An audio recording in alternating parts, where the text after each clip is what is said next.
Donc c'est des exemples concrets qui vous montrent que ça peut paraître bête, mais en fait sous le stress, etc., on peut faire des erreurs. Encore une fois, vous avez fait 2 ans de prépa, vous êtes à ça d'intégrer une école, ne perdez pas du temps à vous dire « ah ben non, je vais partir 2 jours en vacances plus tôt ». Finalement, même quand on vient d'une petite prépa, on peut faire la différence, donc soyez rassurés par rapport à ça. Et il n'y a rien de pire qu'en fait le jury vous regarde, vous le regardez et en fait il y a un blanc parce que derrière vous avez mal géré le débit de voix ou autre. Dans cette vidéo inédite, nous allons aborder un tas de sujets relatifs aux oraux et aux entretiens. Calendrier, résultats d'admission, procédure SIGEM, quelle stratégie adopter pour son Tour de France, quelles sont les attentes concrètes des différents jurys, comment se préparer aux questions types, comment rebondir face à des questions pièges et inattendues, ce qu'il faut réellement savoir sur les écoles et également une présentation des épreuves spécifiques. Bon visionnage à tous et à très vite sur Mister Prépa. Donc l'objectif aujourd'hui, voilà, c'est de parler des oraux, des entretiens avec tous les éléments clés, les étapes qu'il va y avoir, que ce soit par exemple les résultats d'admissibilité, le Tour de France, comment ça s'organise, les différentes épreuves spécifiques auxquelles vous allez être confrontés, la procédure SIGEM qui est hyper importante et dont on parle pas souvent lorsqu'on est en prépa, mais qui sont hyper importantes. Là, c'est peut-être pas le plus lisible, mais vous allez dans tous les cas avoir accès aux slides zoomés. Ici, c'est les publications des résultats, le moment où vous allez pouvoir passer les épreuves orales dans les écoles et également la publication des résultats d'admission. Je vais vous détailler tout ça de manière précise. Si vous avez des questions, encore une fois, n'hésitez absolument pas, vous levez la main et on échange directement par rapport à ça. Grosso modo, les 2e années, moment le plus stressant de votre vie, vous allez voir encore plus que les concours, c'est des résultats, l'attente elle est interminable.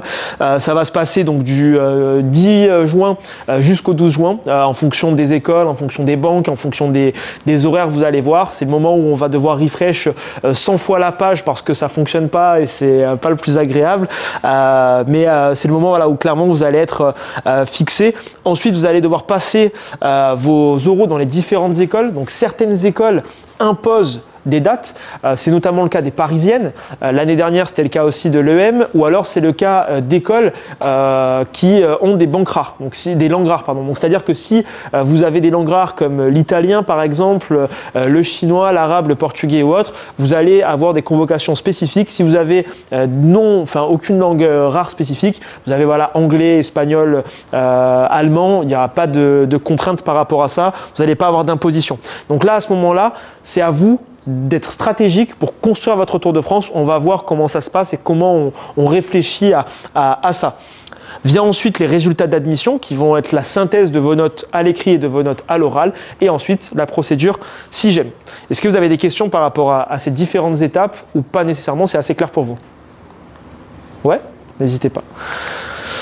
Là, c'était un petit point aussi sur les COEF. Les COEF sont susceptibles d'être actualisés. Logiquement, là, on tient quelque chose qui est assez évident, qui émane de notre magazine Mister Prépa spécial oraux. Les épreuves orales, ça correspond à quasiment 50% pour quasiment toutes les écoles. Donc, c'est un coefficient qui est non négligeable. Donc, pour information, vous allez passer vos épreuves écrites. À l'issue de vos épreuves écrites, vous allez avoir soit des rangs qui vont être communiqués par les écoles ou par les banques d'épreuves, soit vous allez avoir des moyennes parce que vous allez avoir vos notes qui vont être publiées. Du côté de la BCE, ça va arriver le lundi, je crois c'est le 16 juin ou le 15 juin, quelque chose comme ça, je crois que c'est le 16. Côté Écricom, vous n'allez pas avoir vos notes, par contre, vous pouvez avoir vos rangs. Ça vous permettra de vous situer, de savoir un petit peu où vous en êtes. Est-ce que vous avez beaucoup de retard? Est-ce qu'au contraire, vous avez largement de l'avance, etc. pour derrière avoir des stratégies à construire dans votre Tour de France par rapport à ça. À noter que les langues, elles sont hyper importantes et pourtant trop souvent sous-cotées. Pour certaines épreuves, avoir des bonnes notes en langue, ça peut vraiment compenser des lacunes, des carences qu'on peut avoir sur un entretien de motivation où on a moins bien performé. Donc là ici pareil, vous allez avoir tous les stats qui sont présents juste ici, à savoir donc il y a et notamment pour les premières années aussi qui sont là, il va y avoir 3 types d'épreuves de langue. Vous allez avoir les épreuves de langue pour les écoles top 10, donc de TBS à HEC, où vous allez avoir à chaque fois des épreuves de langue qui sont spécifiques à l'école. Donc chacune a des conceptions parfois qui sont légèrement différentes, mais encore une fois, vous êtes assez bien préparé avec l'école, il n'y a pas de stress. Par exemple, à l'ESSEC, Pour la LV1, vous allez avoir un texte en français et un texte qui est plus long. À EM Lyon, vous allez devoir commencer non pas par l'analyse du texte, mais vous allez commencer par lire le texte. Donc là, il y a quelques petites subtilités. Encore une fois, ici, nous, sur Mister Prépa, on précise tout. Vous avez juste à aller sur le site, sur la page école de l'oral en question, et on détaille de manière hyper spécifique par rapport à ça. Vous n'avez pas de contraintes ou autre. Enfin, vous inquiétez pas, vous êtes assez bien préparé avec l'école, encore une fois. Donc c'est sur un texte pour les écoles du top 10.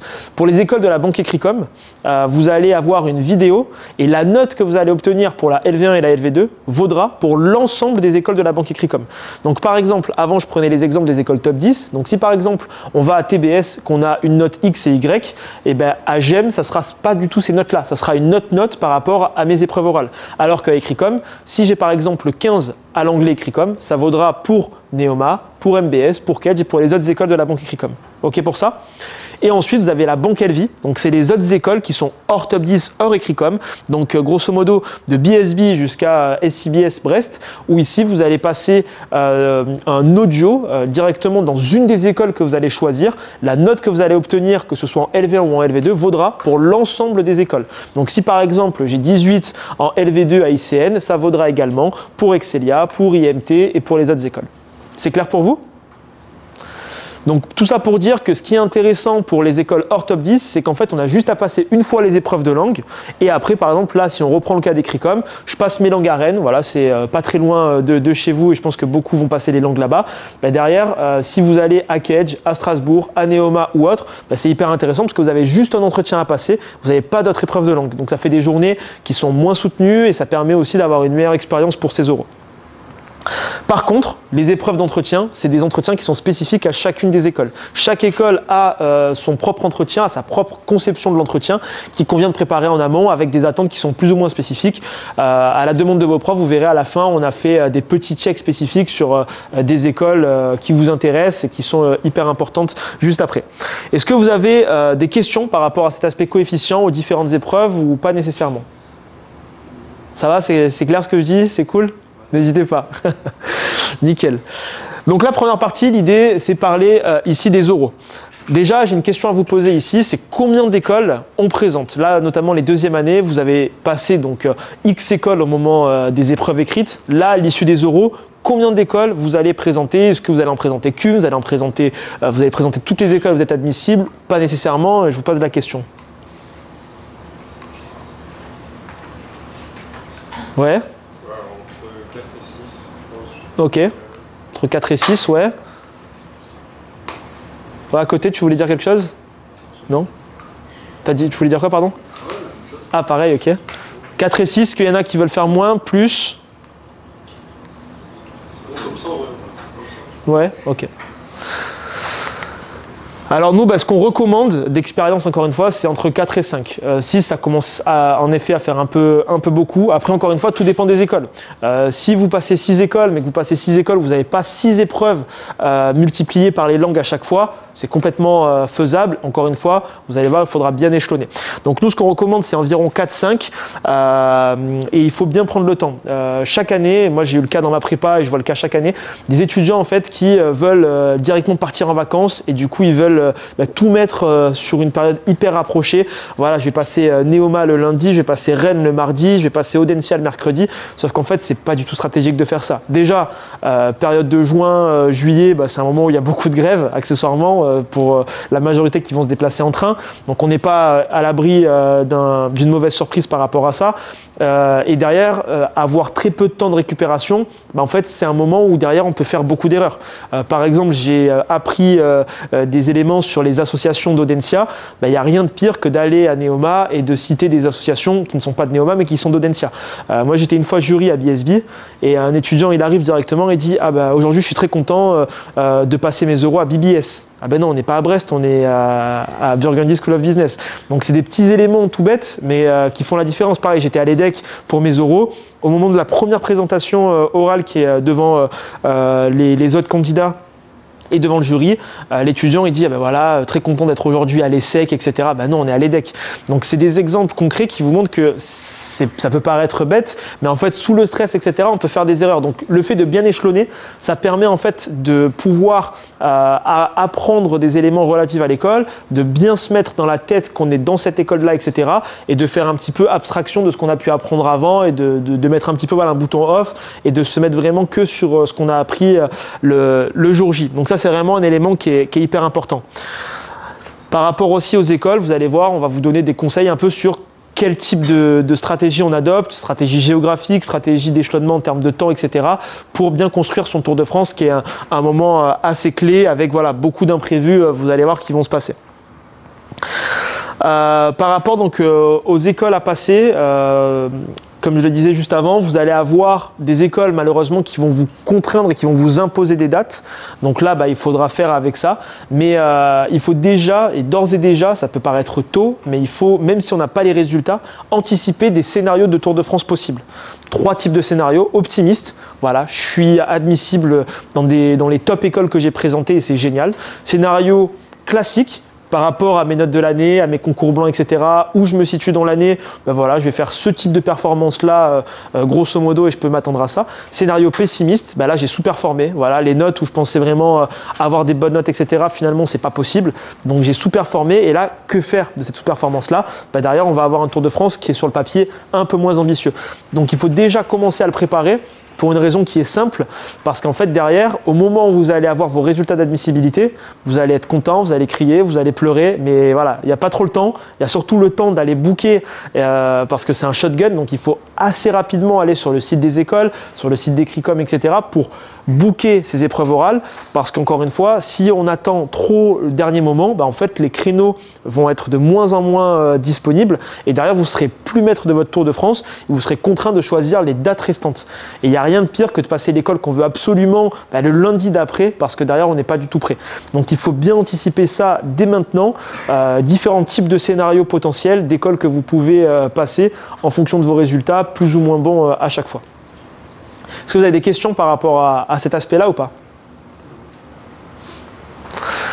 Nickel. Et ensuite, la recommandation, et vous verrez ensuite un exemple de Tour de France, mais c'est dans les premières écoles à passer, c'est essayer de passer des écoles pour se tester. Donc des écoles qu'on veut moins, qu'on apprécie moins par rapport aux critères qui nous importent. Ça peut être une localisation, ça peut être un classement, ça peut être plein d'autres choses, une épreuve orale qui nous inspire moins ou autre en fonction de vos critères qui sont propres. Et ici, il faut passer au moins une petite école avant pour se dire voilà, je m'échauffe, je vois un peu comment c'est l'ambiance, comment ça se passe, etc. Parce qu'encore une fois, c'est toujours moins évident que de directement commencer dans une école où on est un peu plus à l'aise et qu'on veut absolument intégrer. Ça nous met dans une situation un petit peu de stress, etc. Donc autant vraiment vivre l'expérience directement dans une école. Vous allez avoir certes des entraînements, vous allez avoir des cols en amont, mais voilà, c'est comme les concours blancs, quand on n'est pas réellement dans la salle d'examen avec l'enjeu qu'il y a derrière, on n'est pas à 100% comme on peut l'être dans une situation vraiment concrète de concours. Bien échelonner les dates, ce que je vous disais juste avant, il faut toujours essayer d'avoir une petite marge de sécurité. Une marge de sécurité d'environ 2-3 jours entre chacune des épreuves. Ne vous grillez pas. Franchement, les euros, c'est très chill. Même si on termine les euros début juillet, c'est pas grave. Encore une fois, vous avez fait 2 ans de prépa. Vous êtes à ça d'intégrer une école. Ne perdez pas du temps à vous dire « Ah ben non, je vais partir 2 jours en vacances plus tôt ». Chaque année, je le dis parce que ça arrive chaque année, des étudiants qui veulent juste expédier leur Tour de France et partir en vacances ou quoi. Mais encore une fois, dites-vous que voilà, vous êtes à ça d'intégrer les écoles. Il ne faut pas se griller les dernières cartouches. Donc, on échelonne bien. Par exemple, on passe le lundi, le mercredi, le vendredi si on veut en passer 3 une semaine, ou alors le lundi et le jeudi, le mardi et le vendredi pour vraiment avoir un peu plus de temps de récupération, anticiper s'il y a des problèmes de transport entre 2 destinations. Si derrière j'ai un gros coup de cœur dans l'école, que je vais en découvrir un peu plus sur l'école, passer un jour de plus c'est toujours plus sympa, etc. Donc on se laisse une petite marge aussi en vue des préparations qu'on va faire pour les différentes épreuves orales des écoles qui vont suivre. Donc c'est ce que je vous disais juste avant par rapport au scénario, entre 2 et 3 jours, donc ça va, je connaissais bien ma leçon comme vous pouvez le voir, ça va, ça change pas. Et après, dès que vous allez avoir vos dates dates de Calais pour le Tour de France. Vous avez vos 3 dates, vos 5 dates, vos 6 dates, etc. Il faut absolument commencer à faire les réservations pour ne plus avoir de facteurs, je dirais, externes, exogènes à penser. Les écoles mettent à disposition parfois des éléments pour dormir sur le campus, pour dormir chez des admisseurs ou alors au sein d'hôtels partenaires ou autres. Essayez d'ores et déjà de réserver dès que vous avez réservé vos dates pour les euros. Donc ne le faites pas avant. Peut-être pareil, si vous êtes en team, peut-être que vous allez prendre Airbnb à 3-4, ça permet de limiter les coûts. Pareil au niveau des transports. Donc il faudra assez rapidement, vous allez avoir vos résultats entre le 10 et le 12 juin. Donc grosso modo du 12 au 14-15 juin. Il faut gérer toute la partie logistique, mes réservations de train, mes réservations de voiture, mes réservations de logement, hôtel, Airbnb, chez la famille, chez un admisseur, etc. Pour derrière, on n'est plus à penser sur cette partie organisationnelle et qu'on pense vraiment que euros et performance pour les euros. Donc le petit conseil Mister Prépa, c'est déjà d'anticiper. C'est vrai que les euros, mine de rien, on ne dit pas assez, mais ça a un coût en fonction de là où vous allez. Là, vous êtes basé à Angers. Si demain vous allez à Marseille, si demain vous allez à Montpellier, si demain vous allez à Strasbourg, c'est pas à côté, ça a un coût. Donc il faut aussi anticiper ces frais-là qui sont complètement à votre charge. Donc, par rapport à ça, des petits tips que vous pouvez avoir, comme je le disais, ça peut être de partir en team pour pouvoir limiter les coûts. Encore une fois ici, il faut bien vous connaître, il ne faut pas partir avec les potes pour après derrière bringuer la veille des euros parce que ça arrive encore une fois. C'est plein de petits facteurs qui font qu'on peut moins bien performer le jour des épreuves orales. Peut-être des petites cartes qui peuvent vous aider, cartes avantage jeune, cartes max jeune qui peuvent limiter les coûts. Donc ça, c'est des petits conseils qui sont intéressants à checker, à anticiper. Et après, par rapport aux coûts, c'est vrai que moins on passe d'école, moins ça coûtera cher. Donc il faut aussi être stratégique par rapport à ça. Nous, le postulat qu'on a, et moi j'étais boursier à l'époque, j'avais pas d'argent, etc. L'idée, c'est de se dire, on est vraiment à ça d'intégrer des écoles. Derrière, on va intégrer des écoles qui ont un coût qui est quand même non négligeable, etc. Donc, est-ce qu'on est à 50, 100 euros près?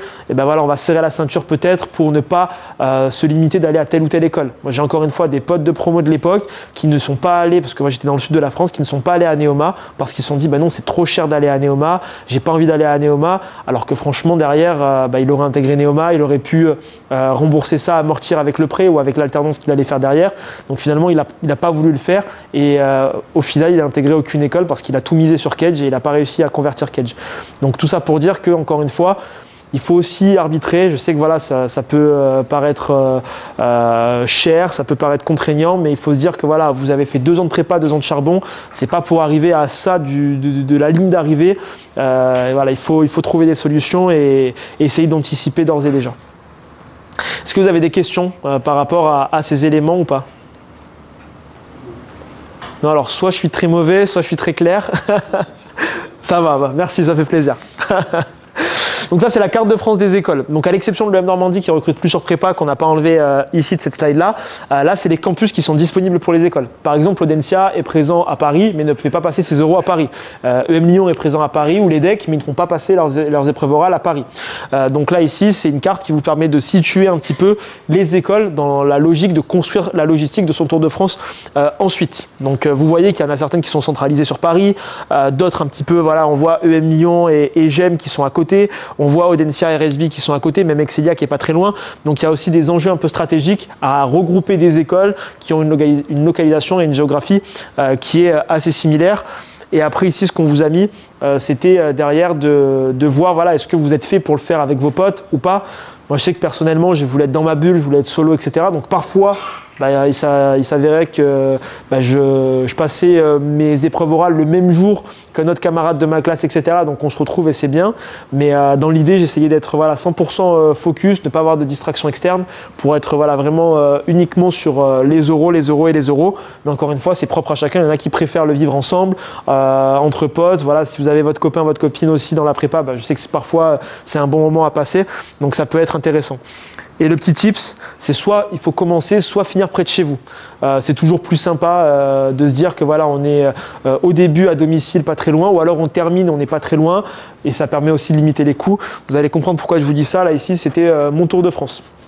Donc moi pour ma part j'avais passé à mon époque les concours, j'avais pas passé les parisiennes, j'avais passé jusqu'à l'EM, donc j'étais admissible partout où j'avais passé mes épreuves écrites, et derrière comme je vous le disais j'étais basé dans le sud de la France à Aix-en-Provence. Donc qu'est-ce que j'ai fait à ce moment-là? La toute première semaine j'ai passé mes euros à Cage dans cette logique de me dire voilà c'est pas l'école que j'ai envie de rejoindre à première vue parce que j'ai eu des admissibilités qui étaient plus intéressantes à ce moment-là, donc je vais y aller quand même parce que c'est une école que j'ai déjà vue, que je connais, et où voilà, je peux y aller pour voir un petit peu comment ça se passe. Et je passais aussi accessoirement mes épreuves de langue écrit comme.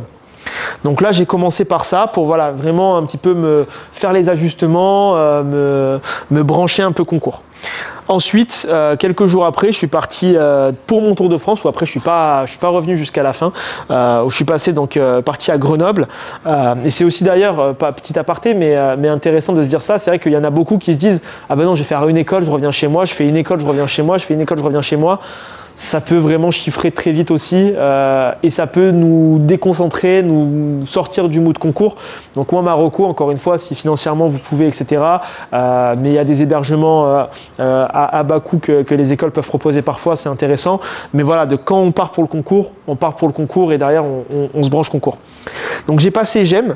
Ensuite, j'ai passé l'EM en 3e parce que c'est l'école que je voulais intégrer c'est l'école la plus importante que je voulais intégrer. C'était l'EM et l'EDEC à ce moment-là. Donc j'ai placé l'EM, qui était mon école numéro 1 à ce moment-là, au milieu de mon Tour de France, parce que c'est là où je me suis dit, voilà, c'est le moment où je vais être le plus chaud, je vais pas être trop fatigué, mais je vais avoir fait 2-3 euros avant, donc là en l'occurrence 2, pour voilà, bien me mettre dans le mood, bien comprendre, etc. Grenoble-Lyon, c'était à côté, donc c'était hyper pratique aussi d'un point de vue géographique, donc j'ai passé l'EM en plein milieu. Ensuite, pour relâcher un peu la pression et vu que j'avais qu'un entretien à passer, j'ai passé Neoma. Comme je vous le disais antérieurement, le fait d'avoir passé les épreuves de langue à Cage, ça permet d'avoir une expérience à Neoma qui est beaucoup plus sympa parce que j'ai qu'un entretien de motivation à passer, j'ai pas d'épreuve orale spécifique à passer. Donc là, franchement, c'était une des meilleures journées à tel point que les admisseurs m'ont tellement retourné la tête que je me suis dit ah peut-être qu'il faut que je rejoigne Neoma, je vais peut-être pas aller à l'EDEC ou à l'EM. Donc c'est vrai qu'ils sont assez forts Neoma, vous allez voir pour ça et pas que. Il y a d'autres écoles qui sont vraiment très bons là-dessus. Ensuite, je suis parti à Audencia. C'est vrai que c'était géographiquement pas le plus strat, mais je voulais pas finir sur Audencia, je voulais vraiment finir sur l'EDEC pour avoir voilà, la carotte jusqu'au bout. Parce que finir sur Audencia, j'allais peut-être pas avoir la même motivation que finir par l'EDEC. Donc à ce moment-là, je viens au Pays de la Loire pour passer mes euros d'Audencia. Et après, là, c'était quasiment, je crois, le dernier jour ou l'avant-dernier jour, je passe l'EDEC.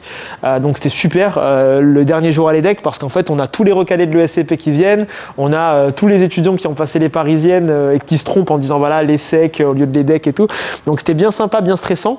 Mais finalement, vu qu'ils veulent pas à première vue l'EDEC, ils sont moins motivés, plus nonchalants. Donc finalement, même quand on vient d'une petite prépa, on peut faire la différence. Donc soyez rassurés par rapport à ça. Donc finalement, ce Tour de France que j'ai construit s'est déroulé sur environ 3 semaines. Là, j'ai commencé, je le vois, le 17 juin, j'ai terminé le 5 juillet, non le 8 juillet même à l'EDEC. Donc ouais, c'était un Tour de France qui était assez long sur 3 bonnes semaines. Et après, au niveau des épreuves orales, ça s'est bien passé. J'ai eu entre 15 et 20 à toutes les épreuves orales, les entretiens que j'ai passés.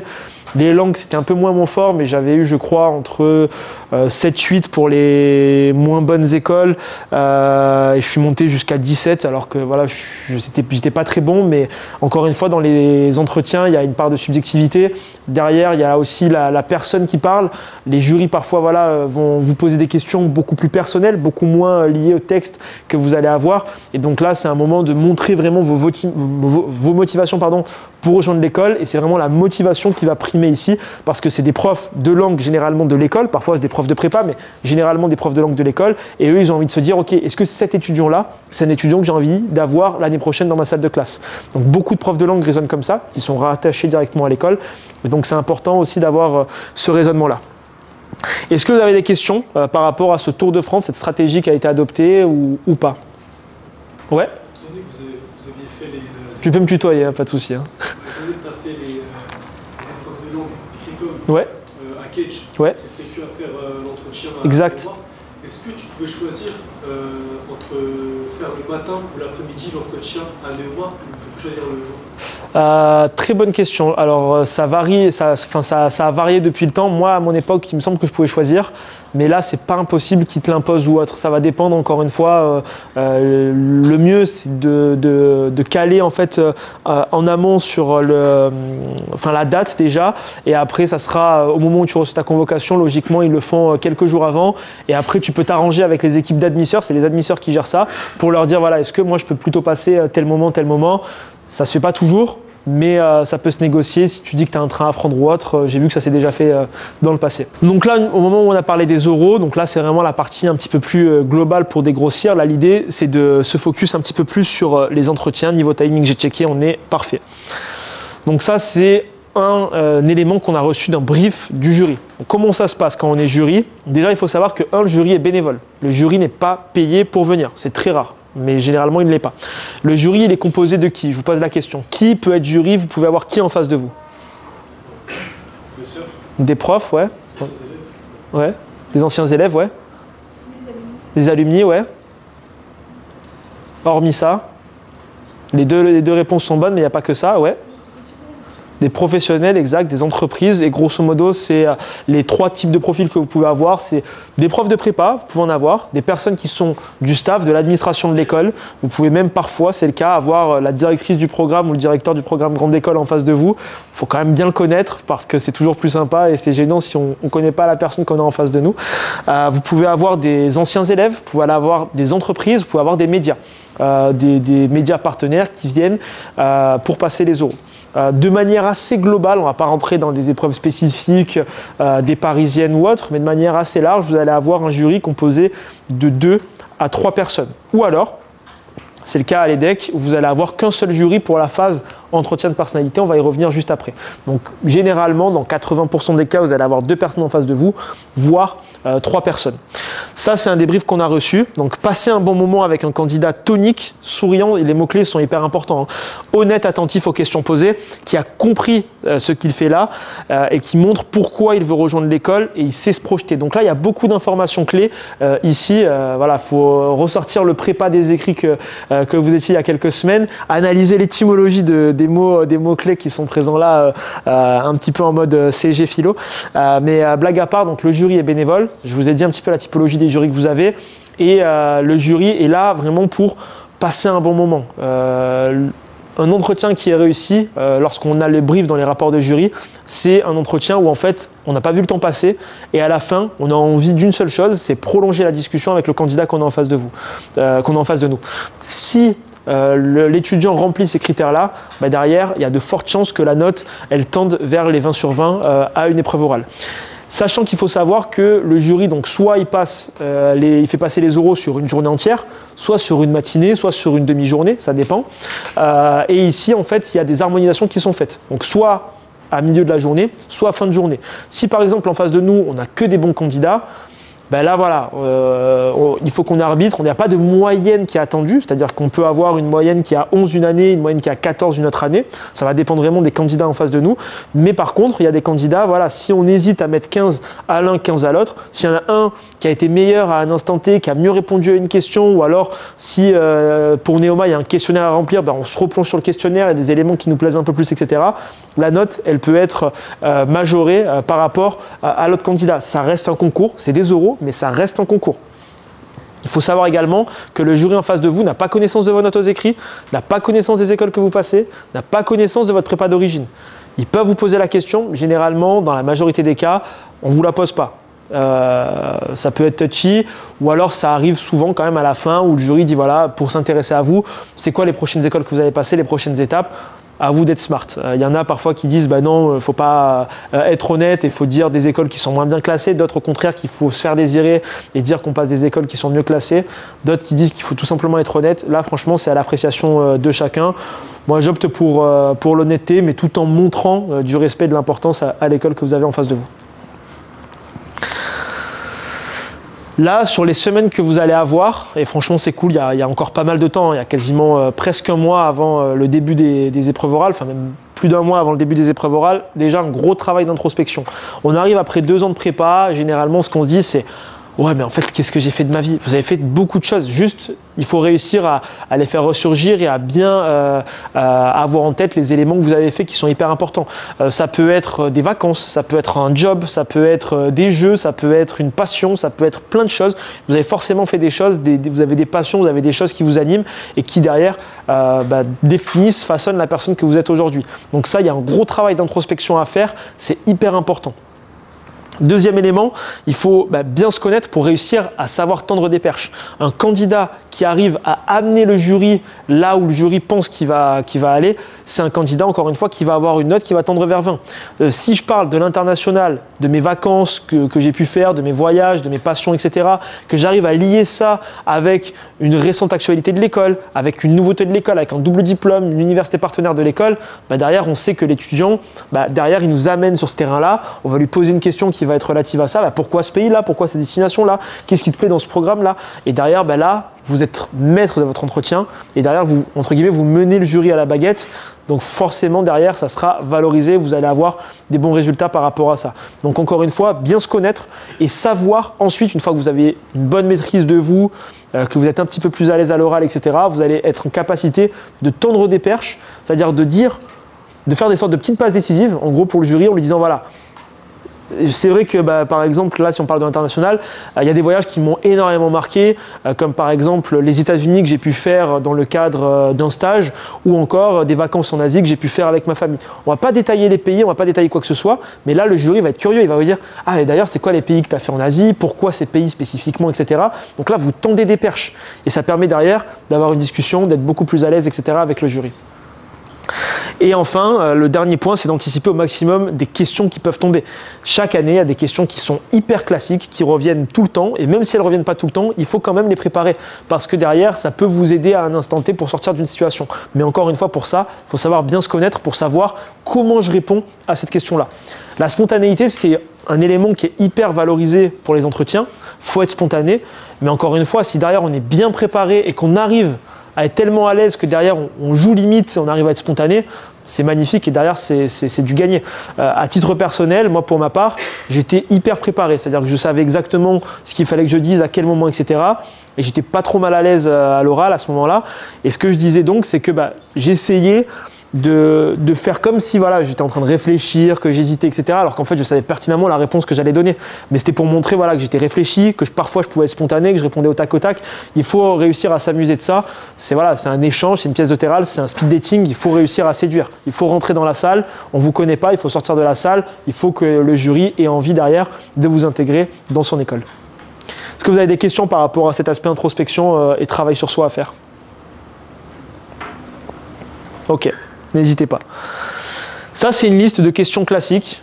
Pareil, vous pouvez prendre des photos, mais ce que je vous invite à faire, c'est juste taper questions, entretien de personnalité de Mister Prépa.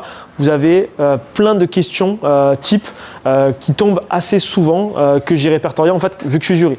Vu que je suis jury, à chaque fois, je note dès que je vois les autres jurys en fait, poser des questions, etc. Donc il y a des choses qui sont très classiques, il y a des choses qui le sont un peu moins. Il y a des dérivés parfois qu'on peut avoir. Là, elle n'est pas référente ici, mais par exemple, il y a une question, c'est si demain je vous donne 100 000 euros, qu'est-ce que vous faites? Il y a des dérivés. Si vous avez un super pouvoir, c'est lequel? Si vous avez une baguette magique pour changer quelque chose, qu'est-ce que vous faites? C'est des dérivés assez similaires. Grosso modo, vous voyez qu'il y a quand même des questions qui sont assez classiques et il faut savoir y répondre. C'est quoi vos défauts? C'est quoi vos qualités? Encore une fois ici, travaillez-les. Vous savez que ces questions peuvent tomber et c'est certain que vous allez les avoir à au moins un entretien. Dire que vous êtes déterminé ou perfectionniste alors qu'on l'entend à 90% du temps, ça ne va pas vous différencier. Donc essayez de travailler ici des choses qui sont intéressantes. Pareil, dans les défauts, il y a des défauts qui peuvent être rédhibitoires. Dites que vous êtes nerveux et impulsif. Même si ce n'est pas méchant, directement ça peut renvoyer et c'est connoté négativement. Donc essayez d'amener ça de manière un petit peu plus pragmatique, qui passe un petit peu mieux auprès du jury. Donc vous voyez voilà ici des questions classiques, le dernier livre que vous avez lu, le dernier film que vous avez lu, un jeu de société, quelle relation vous êtes le plus fier, à quel type de manager vous vous identifiez, quel type de boîte, etc. Donc il faut, je dirais, préparer ces questions classiques-là et après les adapter aux différentes écoles que vous allez avoir. Encore une fois ici, rendez-vous sur Mister Prépa, questions de personnalité et vous allez avoir un panel de questions qui tombent assez régulièrement dans les grandes écoles de management. La question de la tenue, elle est aussi hyper importante. Comment on s'habille le jour de l'entretien? Je vous pose la question, mesdames, messieurs, est-ce que voilà, vous avez des idées ou des habits que vous allez mettre pour ces entretiens? Ouais. C'est mieux d'être élégant, je pense, parce que vous avez dit. Ouais, élégant, oui, ok. Et c'est-à-dire? Moi, je vais mettre un costume. Costume, ok. Ok. Est-ce que les gars, tout le monde se met en costume ou il y en a qui se mettent pas en costume? Ouais, ok. Et pour vous, les filles? Ouais. T'as dit quoi? Costume aussi, ouais. Tout costume? Ouais, non? Ok. Ou alors je veux dire que vous êtes timide. Alors, quoi qu'il arrive, je vous donne la réponse, ne vous inquiétez pas. Donc dans l'idéal, en fait, ce qui est attendu par le jury précisément ici, les échanges qu'on a au moment des briefs jury, je ne l'ai pas précisé, le brief jury c'est soit le matin quand on arrive, soit début d'après-midi après le repas, donc soit petit-déj, soit déjeuner du midi. Et au moment du brief jury qui est fait quasi systématiquement par soit le directeur ou la directrice générale, soit la direction des programmes ou la direction des programmes grande école. Où en fait on vient, on briefe le jury directement avec les grilles d'évaluation, s'il y en a, des attentes, les critères, des éléments clés voilà, qu'on aimerait attendre, etc. Tout ça c'est fait dans un cadre assez convivial, assez chill. On rencontre aussi, parce que généralement le jury ne se connaît pas en amont, donc le jury, on rencontre avec qui on va faire passer les oraux durant la journée ou la demi-journée avec la personne avec qui on est affilié. Et la tenue, comme je disais encore tout à l'heure, le jury il est là, il est bénévole. Donc il faut montrer en fait déjà du respect, non seulement envers le jury, mais envers l'école. Moi je me rappelle, je vous avais dit tout à l'heure, j'ai passé Kedge en première école, même si à titre personnel, j'avais des admissibilités qui étaient plus intéressantes et ce n'était pas l'école que je voulais, je me suis voilà, donné à fond, j'ai mouillé le maillot pour faire le maximum et si demain j'étais pris à Kedge, j'allais à Kedge. Il y en avait qui étaient venus en polo, en survêt, qui sont changés après, ils sont mis en short, super, mais c'était là en mode, on s'en fout, on est admissible à l'ESCP, quoi qu'il arrive, en fait viens pas aux oraux directement. Parce que ça agace le jury et derrière ça se prend des sales notes. Donc le jury franchement va sanctionner les personnes qui ne sont pas respectueux. Donc la tenue en fait partie. Donc ici, avoir une chemise à minima, ouais. Et t'as un conseil pour les chaussures ou pas? Ouais, je vais y venir, ouais. Mais pareil, par rapport à ça, franchement, déjà, il faut être bien apprêté. C'est-à-dire que costume pour les garçons, pour les filles, costume, blazer, tailleur. Vous pouvez même pour certaines avoir une robe, ça arrive. Il faut juste que ce soit pro, que ce soit élégant, que derrière, voilà, vous soyez vraiment dans un cadre qui est professionnel, comme si demain vous étiez dans une entreprise. Il ne faut pas avoir un truc tenue de soirée, non. C'est vraiment cadre pro, j'insiste là-dessus. Vous pouvez venir qu'en costume. La cravate, on va dire qu'elle est obligatoire, mais en réalité, elle ne l'est pas. Franchement, moi, j'ai fait la moitié de mes entretiens avec, d'autres non. C'est vrai que pour les écoles top 5, top 3, il faut avoir la cravate quand même, parce que en fait, sinon, on est automatiquement regardé. Mais encore une fois, si vous n'avez pas de cravate et que vous le justifiez, vous n'allez pas être reproché de ça. C'est juste que dans les écoles top 5, top 3, c'est des étudiants qui, généralement, vont plus terminer dans des métiers conseil, finance. Et voilà, vous voyez le Wall Street, vous voyez la série Suits, etc. Voilà, tout le monde est sapé en costard-cravate.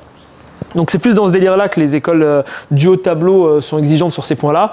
Donc c'est vrai que si demain vous avez un profil qui est finance, voilà, mieux vaut jouer le coup de la cravate, mais encore une fois, c'est pas du tout rédhibitoire. Par contre, si vous avez des signes distinctifs sur vous, vous pouvez avoir des questions par rapport à ça. Si vous avez une broche, si vous avez une montre, si vous avez une cravate d'une couleur orange pétant, vous pouvez avoir des questions sur ça. C'est rare, mais le jury peut vous interroger. Et généralement, c'est aussi intéressant et stratégique d'avoir un signe distinctif. À la fin de la journée, on dit « Ah ben oui, tu te rappelles de la fille avec la robe rouge, tu te rappelles du gars avec la cravate rayée. » Et ça permet en fait d'avoir des éléments pour se rappeler des personnes. Au niveau des chaussures, pas obligé de mettre des talons, je vous rassure, il n'y a pas de souci. Pareil, chaussures de costume, c'est pas obligatoire. Il faut juste que ce soit des chaussures qui soient un minimum classe, qui font habiller voilà, des Stan ou autres, mais voilà, pas venir avec des TN parce que derrière, c'est pas le plus classe. Donc, vous pouvez mettre des chaussures voilà, blanches, bien habillées, propres. Encore une fois, il faut juste être propre et pro. Est-ce que vous avez des questions par rapport à la tenue ou pas? Ouais, n'hésitez pas. Ok. Par rapport à la tenue, il faut s'entraîner avec la tenue. Ça, c'est un élément qui peut paraître bête, mais encore une fois, c'est un concours. Jusqu'au bout, il faut être hyper bien préparé. Moi, c'est arrivé, encore une fois, je prends des exemples concrets, hein, parce que c'est pas du storytelling ou quoi, ça m'est vraiment arrivé, où j'avais un pote qui avait acheté son costume, sauf qu'entre-temps, il a pris du poids, super, sauf que du coup, sa chemise lui allait plus. Donc, la veille des euros, au moment où il essaye, il fallait qu'il aille vite changer, etc. Enfin, c'était vraiment pas mal de pression. Donc, tout ça pour dire que vraiment, essayez votre tenue, soyez à l'aise, surtout voilà, si vous voulez prendre des baskets, enfin des chaussures, pardon, des talons ou autres, essayez-les avant. Pareil pour la cravate. Je sais que perso, je savais pas faire de nœud de cravate, je sais toujours pas en faire, spoiler, mais du coup, j'avais demandé avant, j'avais 2 cravates différentes, j'avais demandé à ce qu'on me fasse les nœuds, comment je les mettais, etc. Donc voilà, c'est plein de petits éléments tout bêtes, mais qui font la différence.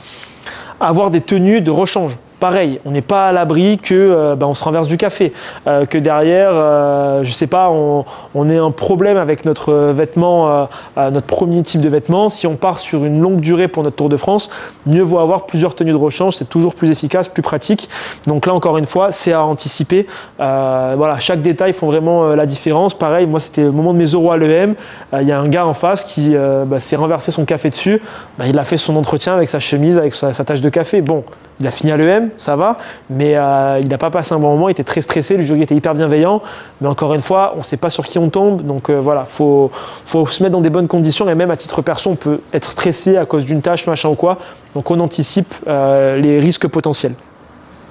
Et bien gérer les éléments exogènes. C'est tout bête, mais tout ce qui va être odeur de tabac froid, c'est quelque chose qu'on n'aime pas. Faut quand même montrer que c'est important pour nous. Donc on prend un petit chewing-gum avant de rentrer dans la salle, un peu de parfum, mais non plus, faut pas que ça cocotte. C'est plein de petits détails qui font la différence, mais qui derrière peuvent créer un sentiment d'à-l'aise. Si demain vous mettez votre parfum et que le jury en face de vous a un parfum qui est pareil, ou qu'il aime bien, ou même s'il l'aime pas, derrière ça va créer une interaction, ça va être marrant, etc. Donc c'est des choses toutes bêtes, mais qu'il faut penser. Donc pareil ici, attention à vos vêtements s'ils sentent la cigarette ou autre. C'est des choses qui ne sont pas forcément appréciées par le jury parce que c'est une marque de non-respect et c'est des éléments qui peuvent vous desservir. Est-ce que vous avez des questions par rapport à la partie tenue vestimentaire ou pas? Ouais. Franchement, c'est varié. T'en as qui ont cheveux attachés, cheveux détachés. Franchement, ceux avec quoi toi tu te sens le plus à l'aise concernant la partie capillaire, juste pour les filles, enfin principalement, faites attention aux gestes qui sont extraverbaux, c'est-à-dire que voilà, si tu as les cheveux lâchés et que toutes les minutes tu fais ça, c'est pas appréciable. Donc il faut toi que tu sois à l'aise avec ça. Et après, franchement, c'est pas du tout regarder la partie cheveux ou autre, quoi. Ça, c'est par rapport à ça, pas de crainte spécifique. Ouais. C'est mieux. Parce que moi de base je fais un dégradé, mais c'est mieux que je vienne sans dégradé ou avec un dégradé? En vrai, je te recommanderais de couper moins court, enfin d'avoir un dégradé qui est moins prononcé, un peu plus fondu, que ça fasse un peu plus corpo, parce que pareil, demain si tu as un repas d'affaires ou autre, tu vas pas y aller avec un dégradé trop vénère, parce que ça peut déplaire. Donc plus fondu que dégradé pour cette fois-là. Donc voilà, comme ça en fait, encore une fois, ça peut plus te desservir que te servir de faire le dégradé, tu vois, donc pas de risque inutile. Même si encore une fois, je pense pas que ça te porte préjudice, pas de risque inutile. Ouais, d'autres questions? Ouais. Non, tu peux te maquiller, pareil, il faut que ce soit maquillage pro, donc c'est-à-dire pas maquillage du 31 au soir, tu vois, donc il faut que tu sois carré, propre, comme si demain tu dis je vais dans une entreprise, en gros je vais pas être regardé parce que j'ai un maquillage qui est vulgaire ou parce qu'il est trop prononcé ou autre, il faut que ce soit quelque chose de naturel et de propre.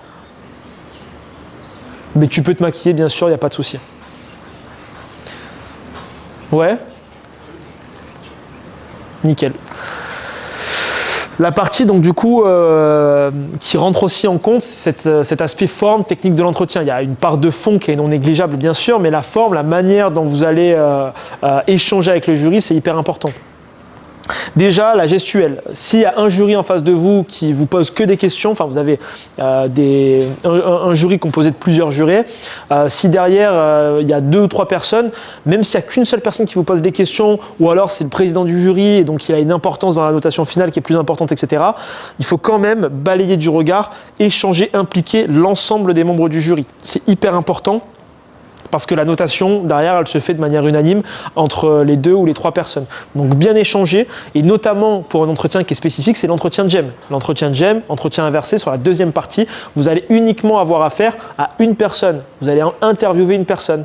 Dans ce cas-là, même si vous interviewez une personne, n'hésitez pas, et c'est hyper bien vu, et ça c'est les top candidats, qui impliquent quand même du regard la personne qui est à côté, qui n'est pas en échange, voire voilà, de lui lâcher des petits sourires, etc., pour montrer derrière qu'on l'implique, qu'on ne l'a pas oublié, qu'elle est encore présente dans la salle avec nous. Des éléments tout bêtes, mais derrière qui font la différence. Encore une fois, c'est un concours, ça se joue à des détails. Avoir une allure qui est déterminée, une bonne posture, le sourire. Je ne vais pas vous faire une pièce de théâtre, mais un élément tout bête, des fois on le voit au moment où le candidat il rentre dans la salle. Est-ce qu'il tremble? Est-ce qu'il ouvre la porte de manière assurée? Vous allez rire, moi je me rappelle, je m'étais amusé à l'époque à comment bien ouvrir une porte, comment serrer une main, parce qu'à l'époque, avant le Covid, on serrait les mains. Maintenant, ça se fait beaucoup moins, voire quasiment plus. C'est plein d'éléments tout bêtes, mais voilà, quand on marche droit. Aussi la première impression, la manière dont je vais tirer ma chaise pour m'asseoir, la manière dont je vais avoir mes documents d'identité, mes papiers, etc. Voilà, je m'assois, je les pose de manière bien rangée, bien ordonnée, bien propre. Des éléments tout bêtes, hein, mais ça fait la différence entre un candidat qui arrive, qui est un peu plus détente, plus relax, et un étudiant qui est beaucoup plus pro, plus carré, parce qu'encore une fois, c'est un entretien. L'entretien, il se joue à des détails.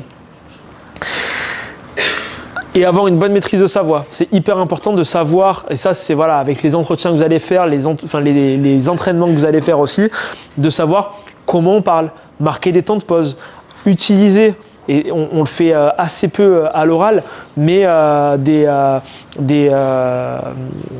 j'ai oublié le terme, tout ce qui est par ailleurs, en conclusion, etc., ça s'appelle comment déjà, j'ai oublié. Comment ? Des connecteurs logiques, voilà. Des connecteurs logiques, pardon, j'avais oublié. En gros, il n'y a rien de pire qu'arriver à la fin de la phrase et dire voilà, du coup. Il faut être hyper carré, notamment dans votre présentation, pour montrer au jury que vous allez arriver vers la fin. Et pour conclure ma présentation, ou alors je sais pas, mais en gros, voilà, utiliser des éléments, enfin, voilà, par exemple, donc, mais voilà, bien montrer au jury, avec les temps de pause, etc., que vous arrivez sur la fin et il n'y a rien de pire qu'en fait le jury vous regarde, vous le regardez et en fait il y a un blanc parce que derrière vous avez mal géré le débit de voix ou autre. Pareil, quand on parle d'une chose qui nous anime, qui nous plaît davantage, et derrière, voilà, parlez un peu plus rapidement, avec le sourire et soyez content. Dès que c'est quelque chose de plus solennel, voilà, marquez des temps de pause, il y a une voix différente. Des choses toutes bêtes, mais en fait, ça permet vraiment de construire un bon échange, un bon dialogue. Donc là, encore une fois, là, c'est vraiment le très haut du panier. Mais si on arrive à montrer de l'insistance sur certains mots, à des moments clés, à des moments spécifiques, des termes clés, voilà, on marque un temps de pause derrière pour montrer au jury voilà, qu'on a bien compris. Voilà, j'ai envie par exemple de rejoindre Audencia pour le programme Global Mobility Track que vous proposez. C'est un programme que j'avais regardé, sur lequel j'ai échangé avec des anciens et qui franchement qui me plaît pour ça. Et en fait, ça permet au jury de montrer voilà, que vous êtes ordonné, carré, etc. C'est hyper important. Donc à ne pas négliger les connecteurs logiques donc et éviter de faire voilà, tous les tics de langage, les du coup, les voilà qui derrière sont pénalisés, les voilà, on n'est pas un mouton donc faut faire attention à ça aussi. Est-ce que vous avez des questions sur cet aspect vraiment forme de l'entretien spécifiquement ou pas? Pareil, sur les entretiens, on va y revenir sur des épreuves spécifiques, notamment à Audencia, des entretiens collectifs comme à l'EDEC, etc., où il y a une posture qui est différente à adopter parce qu'on est avec d'autres candidats. De manière globale aussi, lorsque vous allez avoir des notes, des documents CF AGEM, où vous allez prendre des notes pendant l'interview, CF Neoma, où vous allez avoir des questionnaires que vous allez probablement imprimer en papier, les transmettre au jury, etc., le CV projectif à schéma. Il faut faire hyper attention ici, déjà, pour les questionnaires ou pour les CV projectifs, dès qu'il y a des documents, à apporter les documents en x3, x4. On ne sait pas combien de jurys il peut y avoir en face, généralement 2. Si on a 3, qu'on a anticipé 3, on gagne des points. On montre que le candidat il a anticipé, voilà, qu'il est prévoyant, etc. Ça montre beaucoup de choses. Donc l'échange il est très court avec le jury. L'objectif c'est de montrer un maximum de choses en un minimum de temps. Il y a des choses voilà, qui ne trompent pas. Arriver en étant très carré, avec une pochette, c'est un élément tout bête, mais j'arrive avec ma pochette, ma convocation, ma carte d'identité, etc. Ça montre que le profil est ordonné. Plutôt qu'arriver avec son sac, je ne sais pas trop comment m'organiser, je ne sais pas comment je place mes affaires et tout. Bah derrière, voilà, on se dit que le candidat est plus désordonné et ça peut être moins apprécié. Donc il faut bien préparer ça. Le projet pro, comme je vous l'ai dit tout à l'heure dans la citation, la capacité à se projeter. Projet professionnel. Le projet professionnel, encore une fois, ce n'est pas quelque chose qui est rédhibitoire en entretien. Si vous n'avez pas de projet pro établi, il n'y a pas de stress. Moi, j'étais rentré avec un projet pro pour être consultant en RSE. À l'époque, c'était un peu à la mode. Finalement, en rejoignant l'EM, après, je voulais être consultant en strat et après, je suis devenu entrepreneur. Donc, rien à voir. Tout ça pour dire qu'il faut préparer un minimum un projet pro, avoir une connaissance sur certains secteurs, notamment en vue du CV projectif de Schema ou en vue des questions que vous pouvez avoir. Et ici, il y a un triptyque à faire. C'est le triptyque, vous, votre projet et l'école. Pourquoi cette école est la meilleure pour vous permettre d'accéder à ce projet pro? Pourquoi vous devez rejoindre cette école pour derrière apporter quelque chose à l'école? Vous devez vraiment faire des connexions. Et quand je dis projet pro, c'est même au sens plus large, le projet, il n'y a pas projet pro ici, mais c'est vraiment le projet qui soit académique, qui soit associatif, qui soit sportif. Voilà, j'ai envie de rejoindre, moi j'avais dit ça à Neoma, j'ai envie de rejoindre Neoma pour ramener le 10e trophée du Challenge Écricom à l'échelle sportive, ou alors de gagner la Saint-Gobain Football Cup parce que j'étais passionné de foot. Donc il faut réussir à avoir des petits éléments, donc là c'était sportif en l'occurrence ici, mais ça peut être académique, ça peut être associatif, il faut vraiment une cohérence. Sur l'aspect projet pro, on va pas trop vous titiller sur des choses hyper pointues. Mais il faut quand même avoir une base. Je veux faire de la finance, ok, c'est quoi la finance? Quel type de finance? Quel type d'entreprise? Quel type de pays? Ce n'est pas des questions qui sont très complexes, mais il faut avoir un minimum de connaissances là-dessus. Une petite actu récente, une entreprise, plusieurs entreprises, un secteur d'activité. On parle de finance, mais quel type de finance? Plutôt de la finance de marché, plutôt de la finance d'entreprise, sans rentrer dans du détail très technique, très spécifique. Mais au moins, ça nous permet déjà de voir qu'on s'est un petit peu intéressé. Qu'est-ce que l'école propose sur cet aspect spécifique, par exemple en corporate finance? Qu'est-ce que propose TBS? Qu'est-ce que propose Kedge? Qu'est-ce que propose ICN, par exemple, si c'est des écoles qui m'intéressent? Il ne faut pas être fermé d'esprit. Il faut aussi jouer la carte, qui est très facile, mais voilà, l'école elle est faite pour apprendre, peut-être que mon projet peut évoluer, etc. C'est la réalité. Je pense qu'il n'y a pas d'études qui ont été faites, mais entre le moment où j'ai un projet pro, au moment des entretiens de motivation et le moment où je suis diplômé de l'école et je rejoins mon entreprise X ou Y, je pense qu'il y a très peu de probas que ce soit le même projet qu'on avait à la base. Mais encore une fois ici, il faut être calé sur des associations, des parcours internationaux, des doubles diplômes qui peuvent avoir une cohérence. C'est vraiment ce qu'on va chercher en entretien, une cohérence. Si on a un étudiant qui dit « voilà, moi je suis pour la cause animale, pour l'environnement » et derrière vous dites que vous voulez bosser chez Total dans le pétrole, c'est un peu, c'est caricatural ce que je dis, mais voilà, il faut avoir une cohérence, ou alors vous pouvez, mais il faut réussir à défendre votre projet. Je ne l'ai pas évoqué ici, mais pareil, il faut éviter toutes les questions qui peuvent être touchy. Le jury, généralement, ne va pas l'aborder, mais il faut éviter tous les sujets qui sont touchy. Sujets qui relèvent de la politique, les sujets qui relèvent de la religion, qui relèvent de la sexualité, qui relèvent de conflits qu'il peut y avoir actuellement avec les guerres en Ukraine, les guerres au Moyen-Orient, etc. Donc il faut essayer de ne pas prendre de parti, sauf encore une fois, c'est arrivé certains cas où il y a un étudiant en face de nous qui est engagé par exemple politiquement ou qui est engagé sur telle ou telle chose. Là, c'est qui tout double. Ce que les étudiants nous disaient en face, c'est voilà, si, après l'entretien, ils ne nous disaient pas comme ça en entretien, mais voilà, si l'école elle n'est pas capable d'accepter mes convictions, ma personne, etc., en fait, j'ai rien à faire dans cette école-là. Bon, c'est très audacieux, c'est très osé, mais c'est un point de vue et c'est respectable. Donc encore une fois ici, moi quand même, je vous recommande de complètement éviter d'omettre ces sujets-là qui peuvent créer un sentiment de malaise, un conflit. Ça peut certes très bien se passer, mais voilà, c'est des sujets clivants. Le jury, en tout cas, est briefé pour ne pas poser des questions sur ces sujets-là. Et voilà, votre projet de juin n'est pas celui que vous allez nécessairement avoir. C'est pas parce que vous dites que vous voulez rejoindre l'EDHEC, notamment les choix ils se font en août, que vous voulez rejoindre le Master Finance de l'EDHEC après votre année de pré-master. C'est pas parce que vous dites que vous voulez rejoindre automatiquement le Master Finance en juin que ça va être le cas en août. Ce que vous dites en entretien, ça sera pas du tout noté ou autre. Enfin, c'est complètement après, a posteriori, que se fera le choix. Pourquoi? Parce que en fait, autant vous allez passer l'entretien en juin, mais derrière, vous n'allez pas rejoindre l'école ou alors vous n'allez pas être accepté dans l'école. Donc en fait, les choix ne se font absolument pas à ce moment-là, ça se fera après le 6e. Est-ce que vous avez des questions par rapport à cet aspect projet pro ou pas du tout? Non? Nickel. On va parler des entretiens spécifiques, là, dans le temps qui nous reste. Juste avant, j'avais un petit dernier conseil à vous dire, le conseil Mister Prépa, c'est de vous intéresser à des choses que trop peu font. Et, donc, ça fait vraiment la différence. Est-ce que, si je vous parle de plan stratégique, vous étiez en ECT, donc peut-être que ça vous parle un peu plus que d'autres prépa ECG, mais quand je parle de plan stratégique des écoles, est-ce que ça vous évoque quelque chose ou rien du tout? Non? Si je vous dis Eagle 2030, Confluence 2024, Résonance 2028, ça vous dit rien du tout? Ok, ça c'est intéressant. Qu'est-ce que c'est? En fait, c'est des plans stratégiques. C'est ce que les écoles font. Généralement, elles ont un plan stratégique qui s'étale sur 4, 5, 10 ans en fonction des écoles.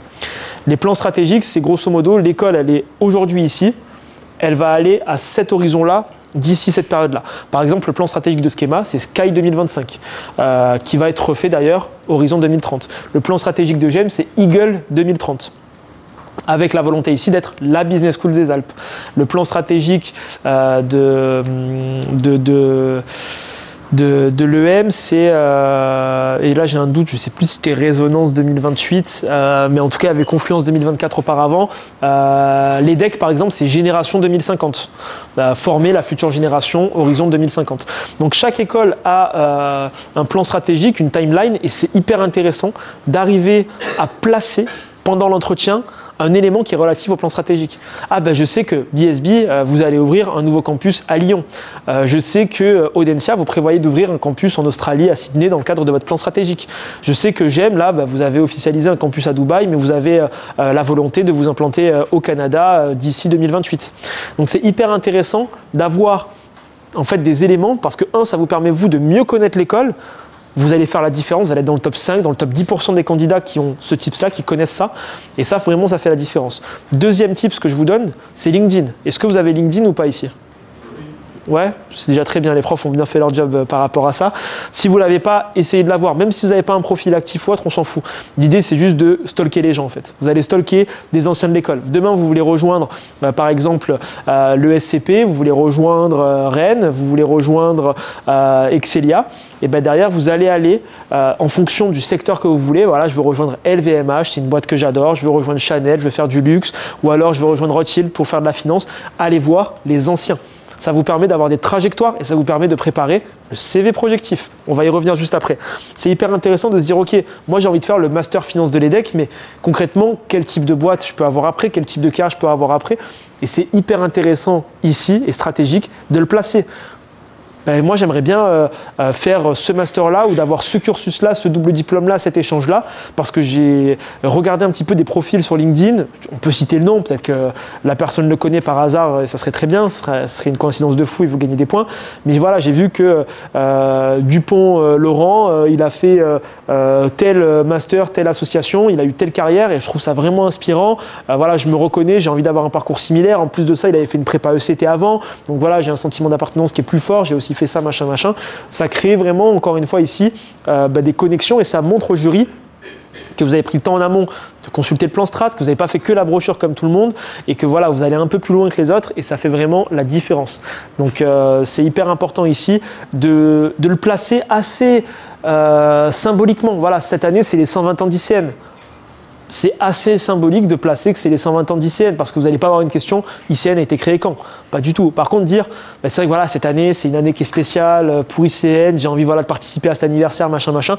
Il y a des petites choses un petit peu subtiles comme ça qu'on peut réussir à placer et il n'y a rien de mieux parce qu'en fait, même le jury, généralement, il n'est pas briefé sur le plan strat.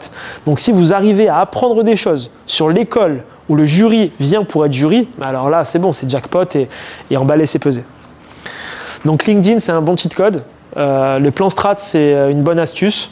Voilà, faut faire la différence encore une fois et bien travailler sur l'aspect spécifique des écoles. Donc là, l'idée, c'est de faire un petit focus sur les entretiens spécifiques de chaque école. Pour info, nous, sur Mister Prépa, vous allez sur le YouTube, on a fait des vidéos sur tous les entretiens qui sont types, qui sont clés pour vous. Trilogie de l'EDEC, les cartes M Lyon, le révélateur Cage, le CV projectif, l'entretien inversé, plein de vidéos. Là, on va en sortir encore plein. Et voilà, c'est vraiment hyper intéressant à chaque fois d'aller voir le contenu qui est fait. Je voulais commencer par Neoma, parce que Neoma, en fait, c'est un entretien qui est hyper intéressant à préparer, parce qu'en fait, c'est des questions. Et en fait, si vous préparez les questions Neoma pour Neoma, vous dupliquez ensuite les réponses à l'échelle d'autres écoles, c'est hyper stratégique, hyper intéressant. Là, il y a une vidéo que j'avais faite avec Zoé qui avait pris 20 à cette épreuve-là. J'avais eu 19 pour ma part à Neoma à l'époque et je suis jury à Neoma quasi chaque année, j'y vais tout le temps. Donc du coup, c'est une vidéo avec beaucoup de valeur ajoutée sur clairement les attentes, comment on répond de manière stratégique. Ça, c'est les questions qui vont tomber. C'est pas encore officiel, mais c'est quasi sûr que ce sera les mêmes que l'année dernière. Et donc, vous pouvez déjà vous préparer. Donc voilà, de quelle action vous êtes le plus fier? On l'a vu tout à l'heure, ça fait partie des questions classiques. Là, il faut réussir à justifier. Pourquoi? Donc là, il faut qu'on développe un petit peu plus la réponse. Encore une fois, dans les réponses, n'hésitez pas à faire double-checker avec vos professeurs pour pas qu'il y ait de fautes, pour que ce soit hyper sharp. En plus, maintenant, vous avez ChatGPT, à l'époque, ça n'existait pas. Pour vraiment avoir des réponses hyper concises, hyper propres, etc. Il faut vous dire que le questionnaire Neoma, il est hyper important parce que le jury, il a quelques minutes avant, il prend connaissance de ça 2-3 minutes avant que vous rentrez dans la salle, pas plus tôt. On l'a pas plus tôt. Généralement, même il y a le co-jury en fait, qui prend connaissance au moment où l'autre vous fait les papiers d'identité, l'émargement, etc. Et le questionnaire, il reste après. C'est-à-dire qu'à la fin de la demi-journée, à la fin de la journée, on a encore le questionnaire. Donc si on veut harmoniser des notes, qu'on n'est pas sûr, on met 18, on met 19, on met 20, le questionnaire peut faire la différence. Soit pour valoriser une note, soit pour diminuer une note si le candidat a été moins performant. Le questionnaire, il est aussi là pour tendre des perches. L'entretien ne va pas être calqué sur le questionnaire que vous allez avoir, mais il va être en partie influencé. On peut vous poser des questions par rapport à ça, on peut vous en poser aucune. C'est arrivé des fois à ce que en fait, on échange avec le candidat, à aucun moment on est venu sur son questionnaire. Qu'est-ce qu'on a fait à la fin à votre avis? On est allé voir la cohérence des réponses qu'il nous a données pendant l'échange avec ça. Est-ce qu'il se rappelait de ce qu'il avait mis? Est-ce qu'il était cohérent avec ce qu'il avait mis? Il avait tout bien fait, franchement, il avait cartonné à ce moment-là. Donc ça, c'est hyper intéressant. Qu'attendez-vous du programme Grande École de Neoma? Cette question-là, encore une fois, il faut la savoir pour chacune des écoles que vous allez présenter. Qu'attendez-vous d'une expérience à l'international? Il faut savoir que les écoles sont toutes ce qu'on appelle accréditées, triple accréditées, EQUI, Samba, EFMD, SIASB, etc. Donc les écoles ont les accréditations internationales qui leur permettent de rayonner, de faire partie du fameux top 1% des business schools triple accrédités dans le monde. C'est vraiment excellent et les écoles post-prépa, peu importe l'école que vous allez rejoindre après votre prépa, voilà, vous êtes à l'abri des écoles qui sont hyper bonnes, classées, etc. Enfin, vous êtes toqué à la bonne porte en tout cas par rapport à vos études. Et tout ça pour dire que les accréditations internationales, comme leur nom l'indique, internationales impliquent une expérience à l'international. Quasi systématiquement, à l'exception de certains programmes où il y a l'alternance, etc. et où on ne peut pas le faire, il faut avoir une expérience internationale de 6, 12, voire plus mois pour pouvoir valider son diplôme. Moi, dans mon cas, personnellement, j'avais fait l'EM. Si je n'avais pas fait 12 mois à l'étranger pendant mon cursus, je ne pouvais pas diplômer à la fin. Il fallait que je parte 12 mois minimum à l'étranger. Donc ça, c'est le cas spécifique de certaines écoles. Schema notamment, GEM par exemple, qui va ici exiger 6 mois. Ça va dépendre encore une fois des écoles. Donc, expérience internationale, il faut savoir placer des universités partenaires, il faut savoir placer des pays.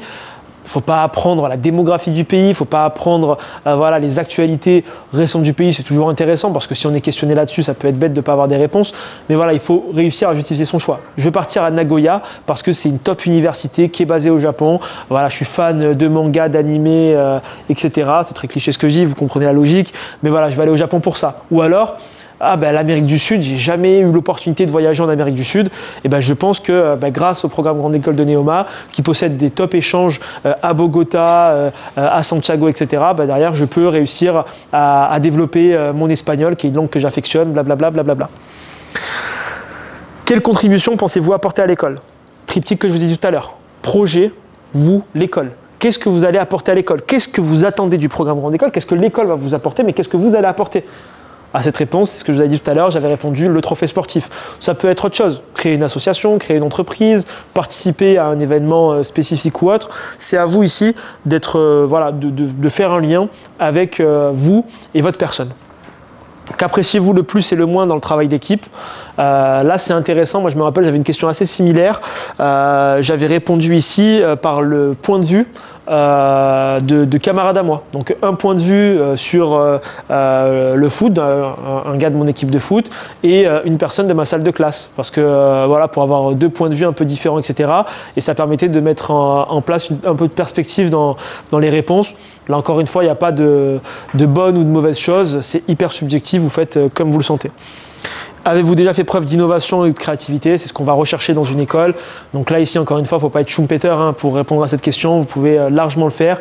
Vous avez forcément fait preuve de créativité à un moment. Ça peut être pour réserver des vacances avec des potes. Ça peut être pour jouer à un jeu, avoir une stratégie spécifique. Ici, soyez smart. C'est une question un petit peu plus de créativité. Donc il faut essayer d'élever un peu le débat, de parler de choses qui sont un peu moins communes pour aller échanger sur d'autres sujets. Est-ce que vous avez des questions par rapport au questionnaire de Neoma? Ouais. C'est vrai que je pense que notamment aux étudiants les plus timides qui puissent préparer par exemple des réponses toutes faites, puisque c'est des questions qui tombent assez souvent, peut-être se familiariser avec le type de réponse qu'ils vont rapporter si ça tombe, c'est quand même probable d'arriver, même s'ils ne passent pas de Neoma. Oui, ah oui, totalement. Moi, ce que je recommande, c'est qu'il faut absolument, même si vous ne passez pas Neoma, même si vous ne savez pas que vous êtes admissible à Neoma, que vous ne passez pas Neoma aux oraux ou autre, il faut préparer pour moi ces questions-là et après vous les transposer aux différentes écoles. C'est un exercice qui est hyper facile parce que ça, c'est des questions, encore une fois, qui balayent un spectre hyper large de sujets potentiels. On parle d'international, on parle de fierté, on parle de vous, apport sur l'école, de l'école, apport sur vous. Le seul élément qui n'est pas évoqué ici, comme je vous l'ai dit, c'est un sujet qui est parfois un peu moins abordé, mais quand même parfois, c'est la partie pro. Vous mêlez ça à la partie pro, voilà, c'est tout gagné. Pour moi, il y a deux épreuves qui sont intéressantes à bosser, même si derrière on ne les présente pas. C'est le CV Pro de Schema et le questionnaire de Neoma. Dans mon Tour de France, perso, moi, je n'avais pas passé Schema. Schema, ça ne faisait pas partie de mon Tour de France. Par contre, j'avais fait le CV Projectif parce que ça me permettait derrière de mieux appréhender les autres écoles que j'allais passer et je transposais mon CV Projectif de Schema directement aux autres écoles que j'ai passées. Donc oui, je recommande absolument de le faire. Ça peut vraiment vous aider et réduire votre stress. Est-ce que vous avez d'autres questions? Ouais? Non? Ok. Ça, c'est toujours intéressant ce que je dis? Ouais? Bon, ça va. Regard croisé Audencia. Voilà. La fameuse nouvelle épreuve d'Audencia. Donc Audencia, cette année, ça va être une épreuve, ça va être un format qui est inédit. Déjà, je vous rassure, c'est tout nouveau pour tout le monde. C'est-à-dire que c'est pas que chez vous où voilà, vous prenez connaissance de ce nom-là, etc. Enfin, c'est le cas dans beaucoup de prépas. Certains essayent de se préparer, d'autres se disent bah non, on se prépare pas. Enfin voilà, c'est vraiment propre à chacun. Là, ici, on a eu les infos, je les avais demandées à Audencia tout début de semaine pour vraiment avoir un maximum d'éléments à vous partager. Donc là, c'est vraiment tout frais, ça sort du four. Là. Donc là, ici, pour paraphraser ce que j'ai écrit, donc les étudiants débuteront par un entretien en groupe. Donc là, vous allez d'abord avoir un entretien collectif, après un entretien individuel. Les étapes, je les ai mises ici. 3 étapes. Première étape, préparation. Vous allez tirer au sort un sujet au début, donc vous allez avoir un groupe de 6 ou de 8. Ok, on imagine ça. Groupe de 6 ou de 8, voilà, vous passez à 14h. Hop, ah bah salut, toi tu viens de quelle prépa, machin. Le moment stressant où tout le monde va vous dire, ah bah moi je suis admissible top 5, HEC, nanana, je viens de Ginette, etc. La phase la plus stressante où en gros, voilà, il y en a qui vont juste vous intimider parce que c'est une épreuve collective. Même si la note elle est individuelle, bah derrière, si j'arrive à mettre à mal mes adversaires, bah en quelque sorte, je m'en sors bien. Donc ici, faites attention et faites abstraction à ce que les autres vont vous dire. Ça, c'est le premier point. Deuxième point, vous allez donc tirer un sujet au sort. C'est le jury qui va le tirer au sort. Là, on vous a mis des sujets potentiels. Donc, sujet de culture générale, hein, ça ne bouge pas, côté Audencia. Des citations, donc là, le définitif est toujours pour demain, ou alors la spéculation est un luxe, tandis que l'action est une nécessité. Super sympa, ces sujets. Donc, c'est à vous d'essayer de trouver des arguments en vue de préparer ce débat-là. Sachant que vous ne savez pas si vous êtes dans le pour ou dans le contre. Vous pouvez soit être dans le pour, soit être dans le contre. Et les sujets, on n'a pas d'autres infos encore sur les sujets potentiels. J'ose espérer qu'il y a des annales qui soient publiées ou des sujets blancs un peu qui soient publiés d'ici là, mais on n'a pas plus d'infos. Ça, c'est les deux qu'on a pu un petit peu avoir. Vous allez avoir des sujets, vous ne savez pas encore si vous êtes thèse ou antithèse. Et après, au moment où vous avez fini votre préparation des 20 minutes, vous entrez dans la salle de classe avec le jury. Et là, on va vous dire, voilà, toi tu es thèse, toi tu es antithèse, ou alors vous allez tirer au sort. Ça, je ne sais pas encore comment ça va se passer, mais vous allez être attribué à une équipe A ou à une équipe B. Ensuite, vous allez devoir vous répartir la parole pour avancer justement vos arguments, évoquer le débat, etc. Donc ici, qu'est-ce qui va être évalué? Ça va être, je ne l'ai pas mentionné ici, mais ce qui va être évalué, grosso modo, ça va être votre capacité d'écoute. Voilà, bien écouter, que ce soit vos collègues, que ce soit les personnes qui sont en face de vous, bien écouter. Ça, c'est l'art du débat, il faut bien écouter pour mieux rebondir derrière. Deuxièmement, c'est la manière dont on va s'exprimer. La place qu'on va prendre dans l'équipe. Est-ce que voilà, je mets de l'ombre sur toutes les personnes de mon équipe et je veux prendre en gros que la lumière pour moi, ou est-ce que non, j'essaye quand même d'être collaboratif, etc., de créer une émulation dans mon équipe. Donc ça, c'est à vous aussi de savoir comment vous vous comportez, etc., sachant que là, c'est une épreuve où vous n'êtes pas maître vous-même parce que vous allez avoir des personnes en face de vous et ce qui arrive souvent, c'est qu'il y en a d'autres qui vont vouloir vous mettre des bâtons dans les roues. À titre d'exemple, moi, je n'avais pas connu cette épreuve-là, je n'ai pas été jury à cette épreuve-là, je ne la connais pas encore. C'est tout nouveau pour tout le monde. Mais à l'EDEC, moi, c'était mon cas où il y a la trilogie à l'EDEC. Donc, une première partie où on se présente. Donc, on est face au jury et face aux autres candidats. Donc, c'est une épreuve où il y a 3 jurys. Et il y a 6 étudiants de prépa. Donc, nous, plus 5 personnes. On commence la première partie par des mots d'improvisation. Donc on tire au sort un mot, ça peut être abeille, ça peut être lune, ça peut être étoile, et on doit placer ce mot-là directement dans le pitch de départ qu'on va faire. On est chronométré, on a 5 minutes, pas une de plus, pas 10 secondes de plus. Au bout de 5 minutes, ça sonne et on doit terminer. Donc il faut essayer de viser 4,40, 4,50. Donc là, c'est petit aparté pour l'EDEC. Ensuite, la deuxième partie de l'EDEC, c'est quoi? C'est une épreuve collective ici sur une mise en situation, un cas. Donc en fait, on a une entreprise qui a une problématique et ici, on doit réussir collectivement, en groupe, à trouver une solution à ce problème. Donc là, il faut faire preuve de coopération, de collaboration. Il faut savoir mettre en lumière ses adversaires, non, mais voilà, les autres étudiants qui sont dans la salle avec nous, etc. Et là, c'est hyper important voilà, de savoir avoir un entre-deux. C'est-à-dire il faut s'imposer, mais sans imposer. C'est un peu paradoxal, mais il faut faire attention. Là, l'exemple que je voulais vous donner, c'était dans mon cas, où j'avais que des étudiants qui étaient dans des grosses prépas ici. Donc eux, ils étaient beaucoup plus préparés. Donc directement, il y en a un qui dit « Ouais, bah écoute, moi je prends le chrono, toi tu prends les notes, toi tu fais ci, toi tu fais ça, toi tu machin. » Bah, lui déjà, il donne trop de directives et ça s'est mal passé pour lui après. Il y en a un autre qui, ça se voyait, il voulait mettre les autres personnes un petit peu dans l'embarras. Donc il essayait de lâcher des petits trucs qui étaient parfois un peu vicelards. Mais derrière, encore une fois, il faut être pragmatique et dire ah ben non, mais je trouve que c'est pas pertinent ce que tu dis. Peut-être qu'il faudrait qu'on échange encore ensemble, etc. par rapport à ça. Tout ça pour dire qu'il faut faire attention à la manière dont vous allez avoir des interactions avec les autres personnes. Encore une fois, par rapport à Audencia, moins de stress parce que vu que c'est une première année pour tout le monde, pour le jury, pour l'école, pour vous, il y aura beaucoup plus de conciliance par rapport à ça. Il y aura beaucoup plus d'accompagnement qui sera mis en place par l'école.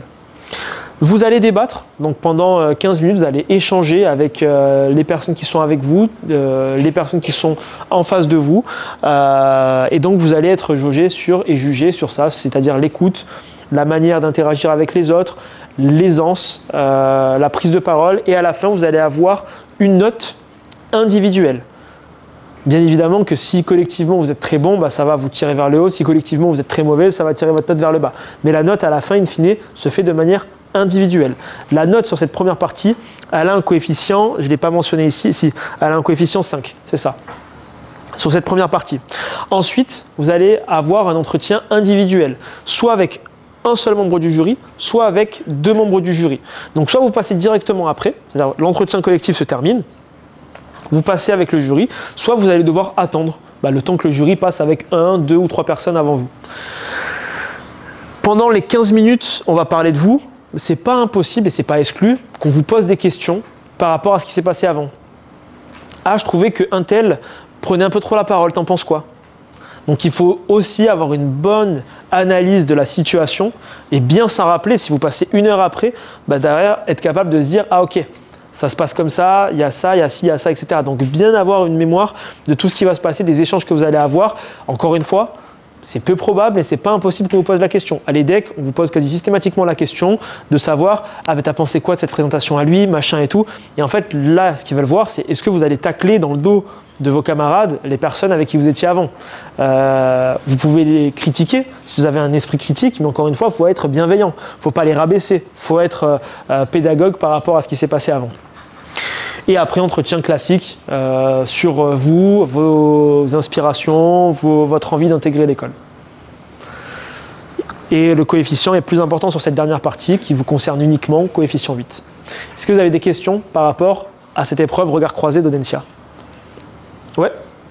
Je voulais juste avoir une précision sur le début de l'épreuve. On sait avant de préparer sur les pour et contre? Non. Juste, tu sais le sujet, tu te prépares pour et contre. Et c'est le dernier moment. Et c'est intéressant de te préparer pour et contre parce que finalement, j'ai envie de dire, pour tacler un argument, c'est hyper intéressant de préparer le contre-argument pour savoir rebondir, je dirais, et mieux répondre à telle ou telle question. Mais tu le sais, ça, justement, après. Ouais, d'autres questions? Ça vous inspire? Ouais. Est-ce que le jury change entre les deux épreuves? Non. On garde le même jury? Ouais. En toute logique, ça va être ça, ça va pas bouger. C'est pas impossible que ça bouge, mais logiquement, vous allez avoir tous le même jury. Ouais. Est-ce que ça va être forcément des citations comme ça? Ou est-ce que ça peut être des débats contemporains plus faciles, sans 20 minutes de préparation? Ça, c'est encore une fois, on n'a pas encore les sujets zéro, enfin les annales blancs qui tomberaient. On a demandé, je les ai pas encore. Ça, c'était les deux qu'on nous avait donnés, je dirais comme ça, sur le feu. Mais ah oui, mais ça, c'est des sujets de dissert, ça, c'est sûr. Mais après, c'est généralement des sujets un peu de ce type qui tombaient initialement avant du côté d'Audencia. Ouais. Est-ce que pendant le débat, on peut se concerter entre qui, par exemple, qui prend la parole ou, Non, parce que tu sais pas. Ah, avant au moment où tu sais si t'es thèse ou antithèse. Il y a un argument qu'on veut montrer et imaginons si on peut se lancer d'un coup 2 personnes en même temps pour prendre la parole. Ça se faire que naturellement en fait.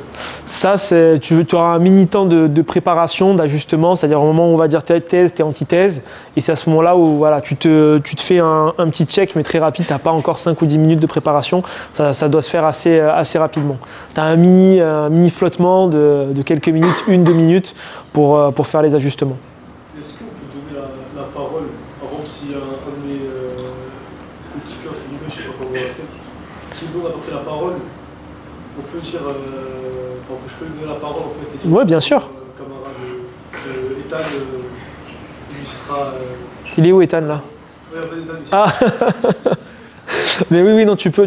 Encore une fois, c'est aussi ça qui va être jugé. C'est la manière dont tu as d'interagir avec les autres. Est-ce que tu les impliques? Est-ce que tu les impliques pas? Est-ce que c'est opportun de le faire, de ne pas le faire en fonction de la situation?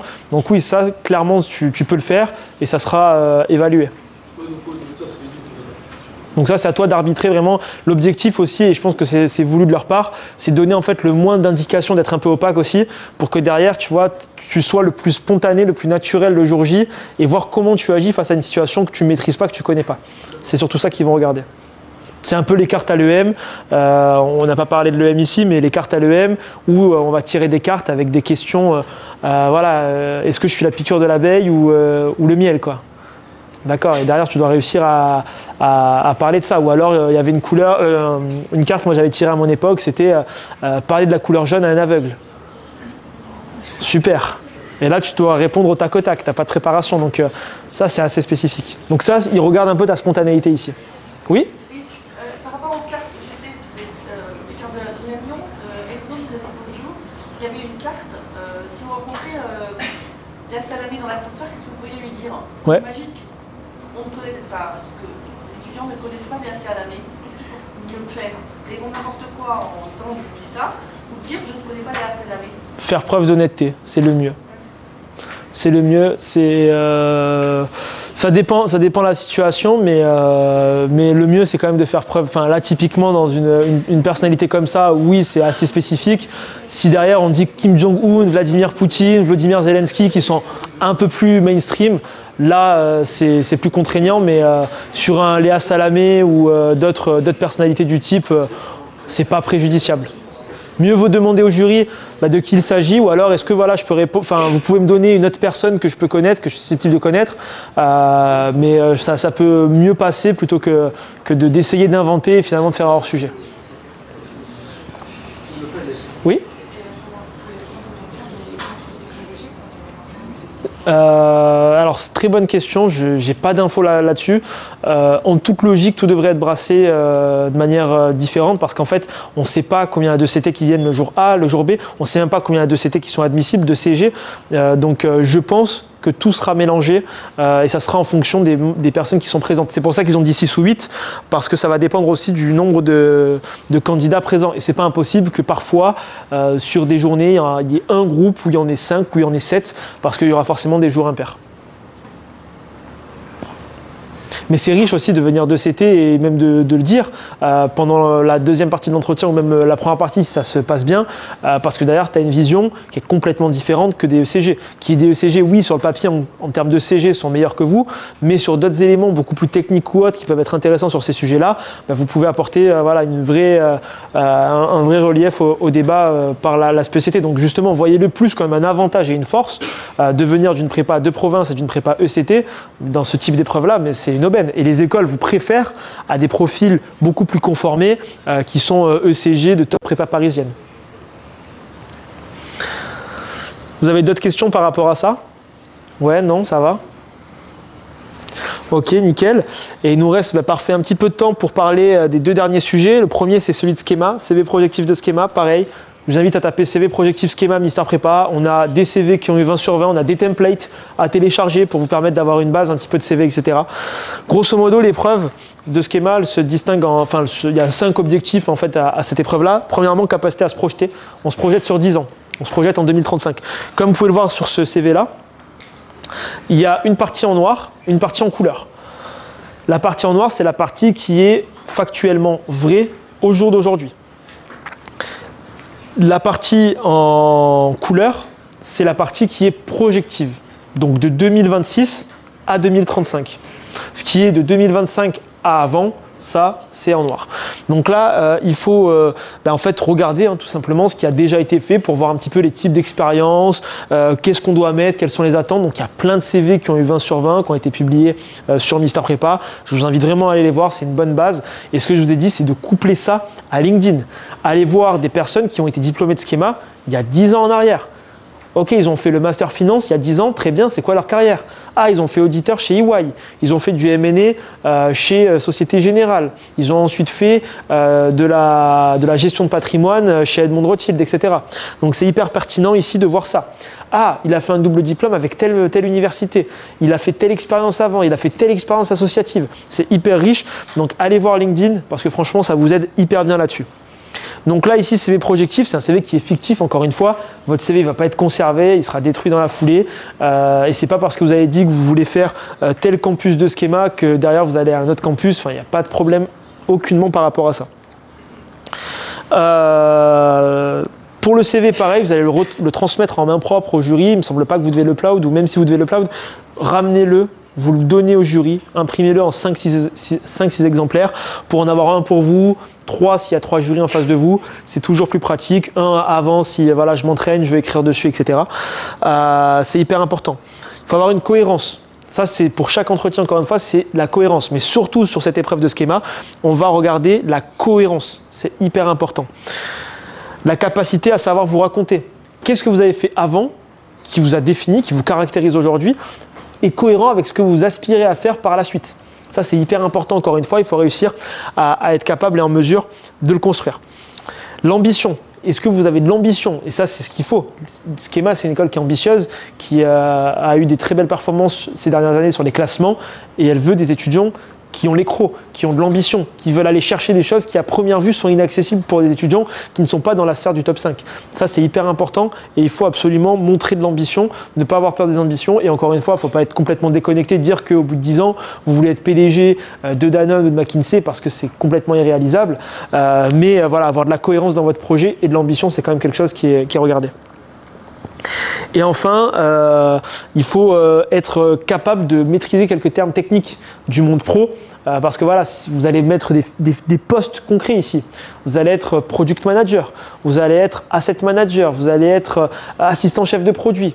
Voilà, vous allez avoir des métiers concrets. Il faut être en capacité voilà, d'être cohérent avec les qualités, les compétences que vous avez et derrière, les qualités et les compétences qui sont requises pour faire les métiers que vous voulez faire. Si vous n'êtes pas du tout analytique et que vous voulez faire de la finance, bon, remettez-vous en question. Ou du moins, il ne faut pas l'amener comme ça au moment de votre projet pro. Donc, il faut avoir une cohérence.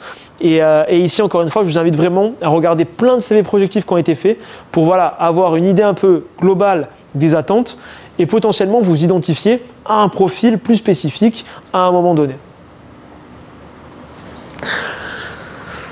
Je suis passé un peu rapidement sur Schema, mais parce qu'en réalité, on a un petit peu parlé tout le long. Grosso modo, Schema, tu avais une question?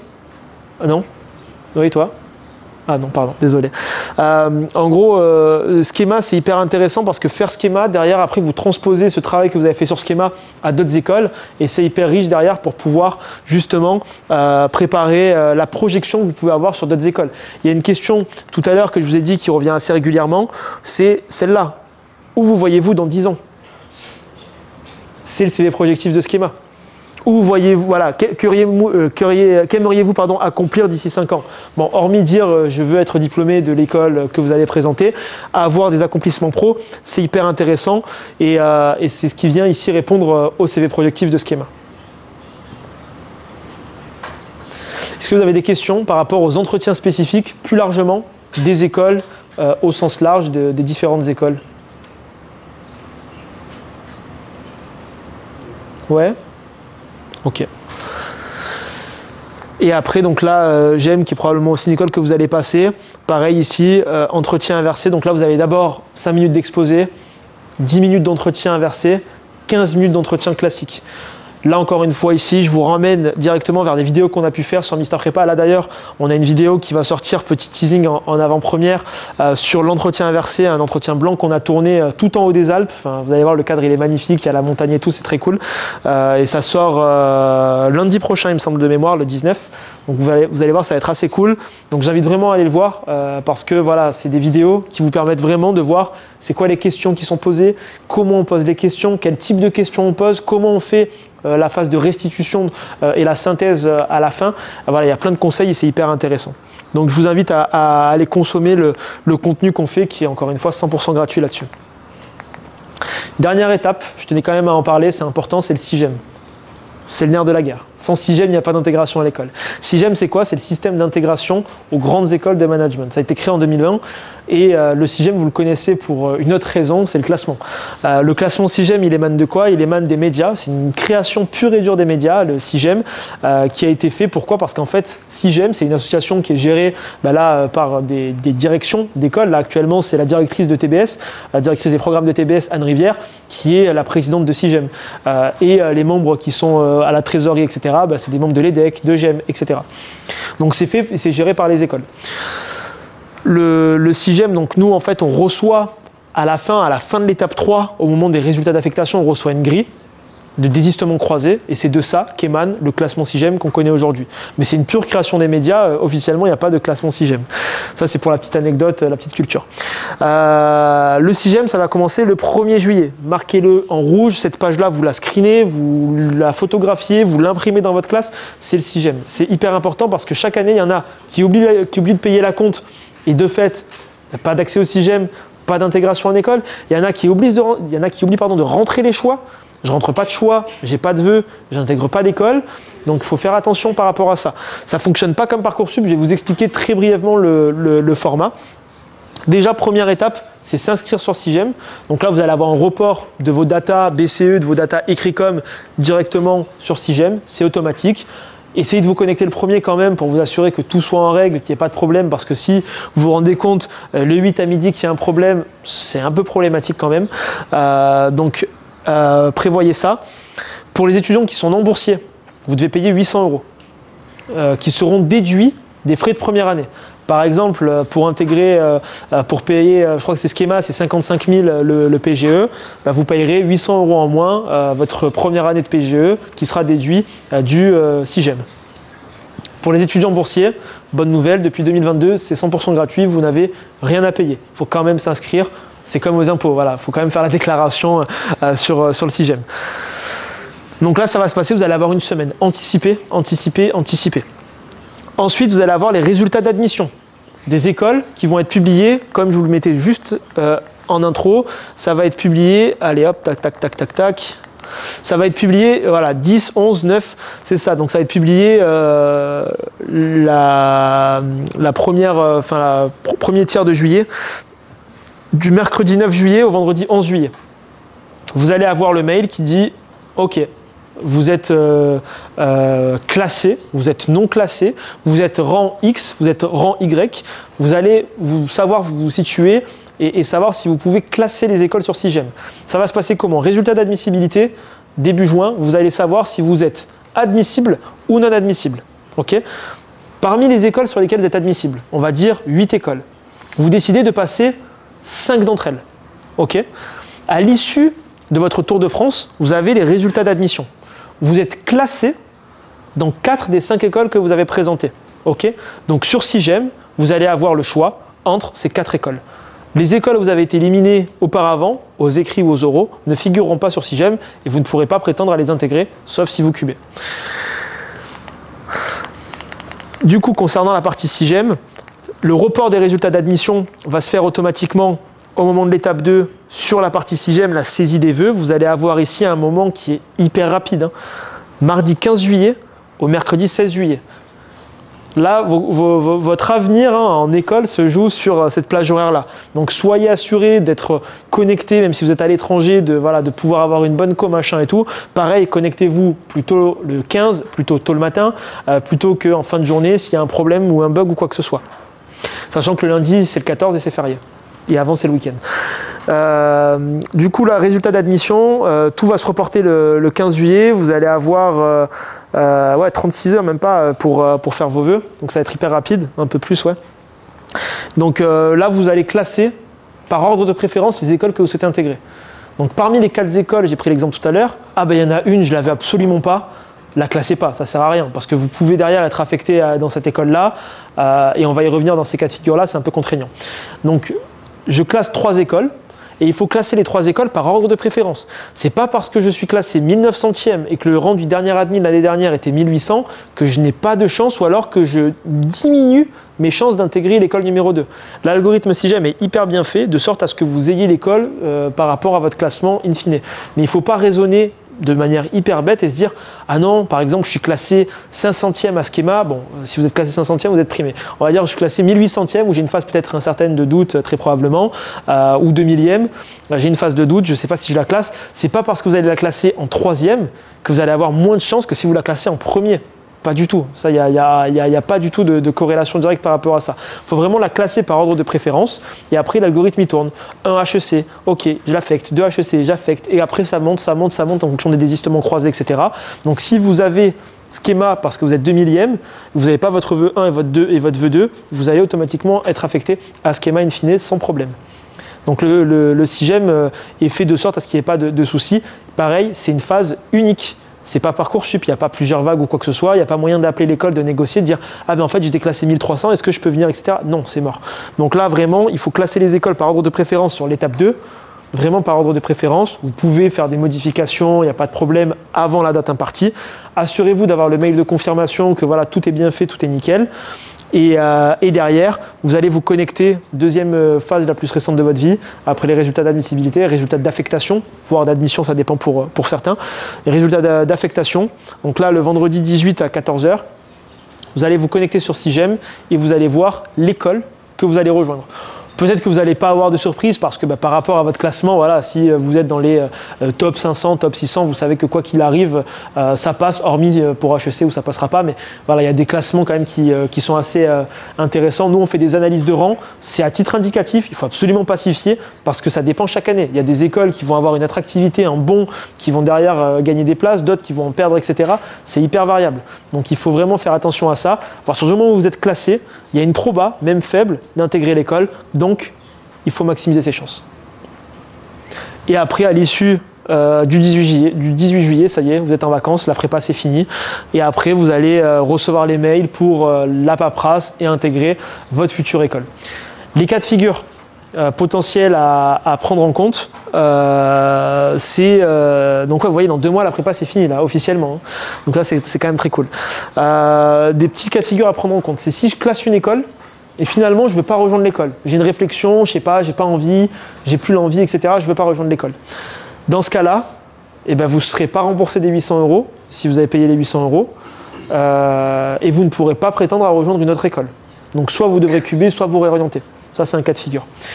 Cas de figure moins probable généralement, mais qui peut arriver, c'est si je suis admis dans aucune école. J'ai classé 3, 4 écoles, je n'ai aucune des écoles que j'ai classées. Dans ce cas-là, vous serez remboursé pour les étudiants non boursiers des 800 €. Et dernier cas de figure, vous êtes classé, c'est le cas de 95% des personnes, vous avez l'école que vous voulez, enfin, que vous ne voulez pas nécessairement, mais que vous avez classé quoi qu'il arrive, vous rejoignez l'école et ça se passe bien.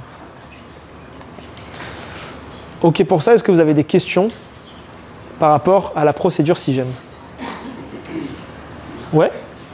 J'ai pas bien compris, en fait, on doit mettre l'école pour préférer le plus en premier. Ouais. Mais imaginons qu'on soit classé vraiment très On s'en fout. Tu ne regardes pas ton classement quand tu fais toi ton classement personnel, tu ne regardes pas tes rangs, tu ne regardes rien du tout. Ça n'a pas d'influence. Donc ça veut dire que Vas-y. la deuxième, imaginons la deuxième, hyper bien passée. Ouais, ça te fera pas perdre tes chances d'intégrer. Voilà. C'est pas parce que tu classes l'école en deuxième que tu diminues tes chances. Non, tu n'es pas pris dans l'école A. Voilà, tu avais 50% de chance par rapport aux estimations que nous, généralement, on fait Mister Prépa, tu as 50% d'être prise. C'est pas parce que tu as 100% d'être prise à la deuxième que parce que tu la mets en deuxième, y en a qui vont te griller des places. Non, tu seras toujours devant. Si toi, tu es classé 700e et que toi, par exemple, tu es classé 900e, même si tu la classes en 4e, tu l'auras, même si elle met ça en premier vœu, tu vois. Quoi qu'il arrive, ta place, grosso modo, elle est assurée, elle est garantie. Si tu n'es pas affecté dans une école que tu as classée au-dessus. C'est clair pour toi? Dis-moi. Hein. Ouais, nickel. Ouais, vous avez d'autres questions par rapport au SIGEM? Aux étapes à venir ou de manière plus large? J'avais une slide, regardez, c'est des questions. Ah, une dernière question, voilà. Non, vous n'avez pas d'autres questions? Ouais, vas-y, si je t'en prie. Quand on va passer les oraux, on va aller dans les écoles, comment ça va se passer en plus des entretiens? Est-ce qu'on a une visite, des échanges avec les élèves?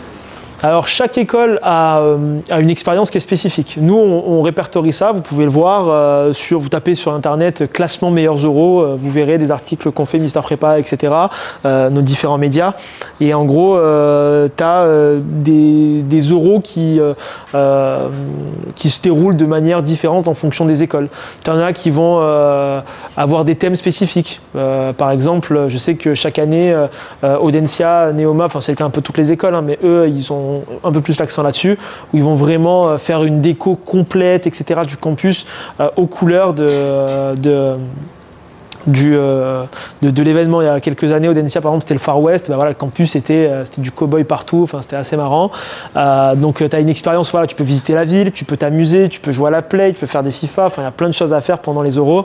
Faites attention à ne pas vous faire amener à des soirées. Derrière, vous allez être KO pour le lendemain, etc. Parce que ça arrive. Les traquenards sont très présents en école et ça commence dès les oraux.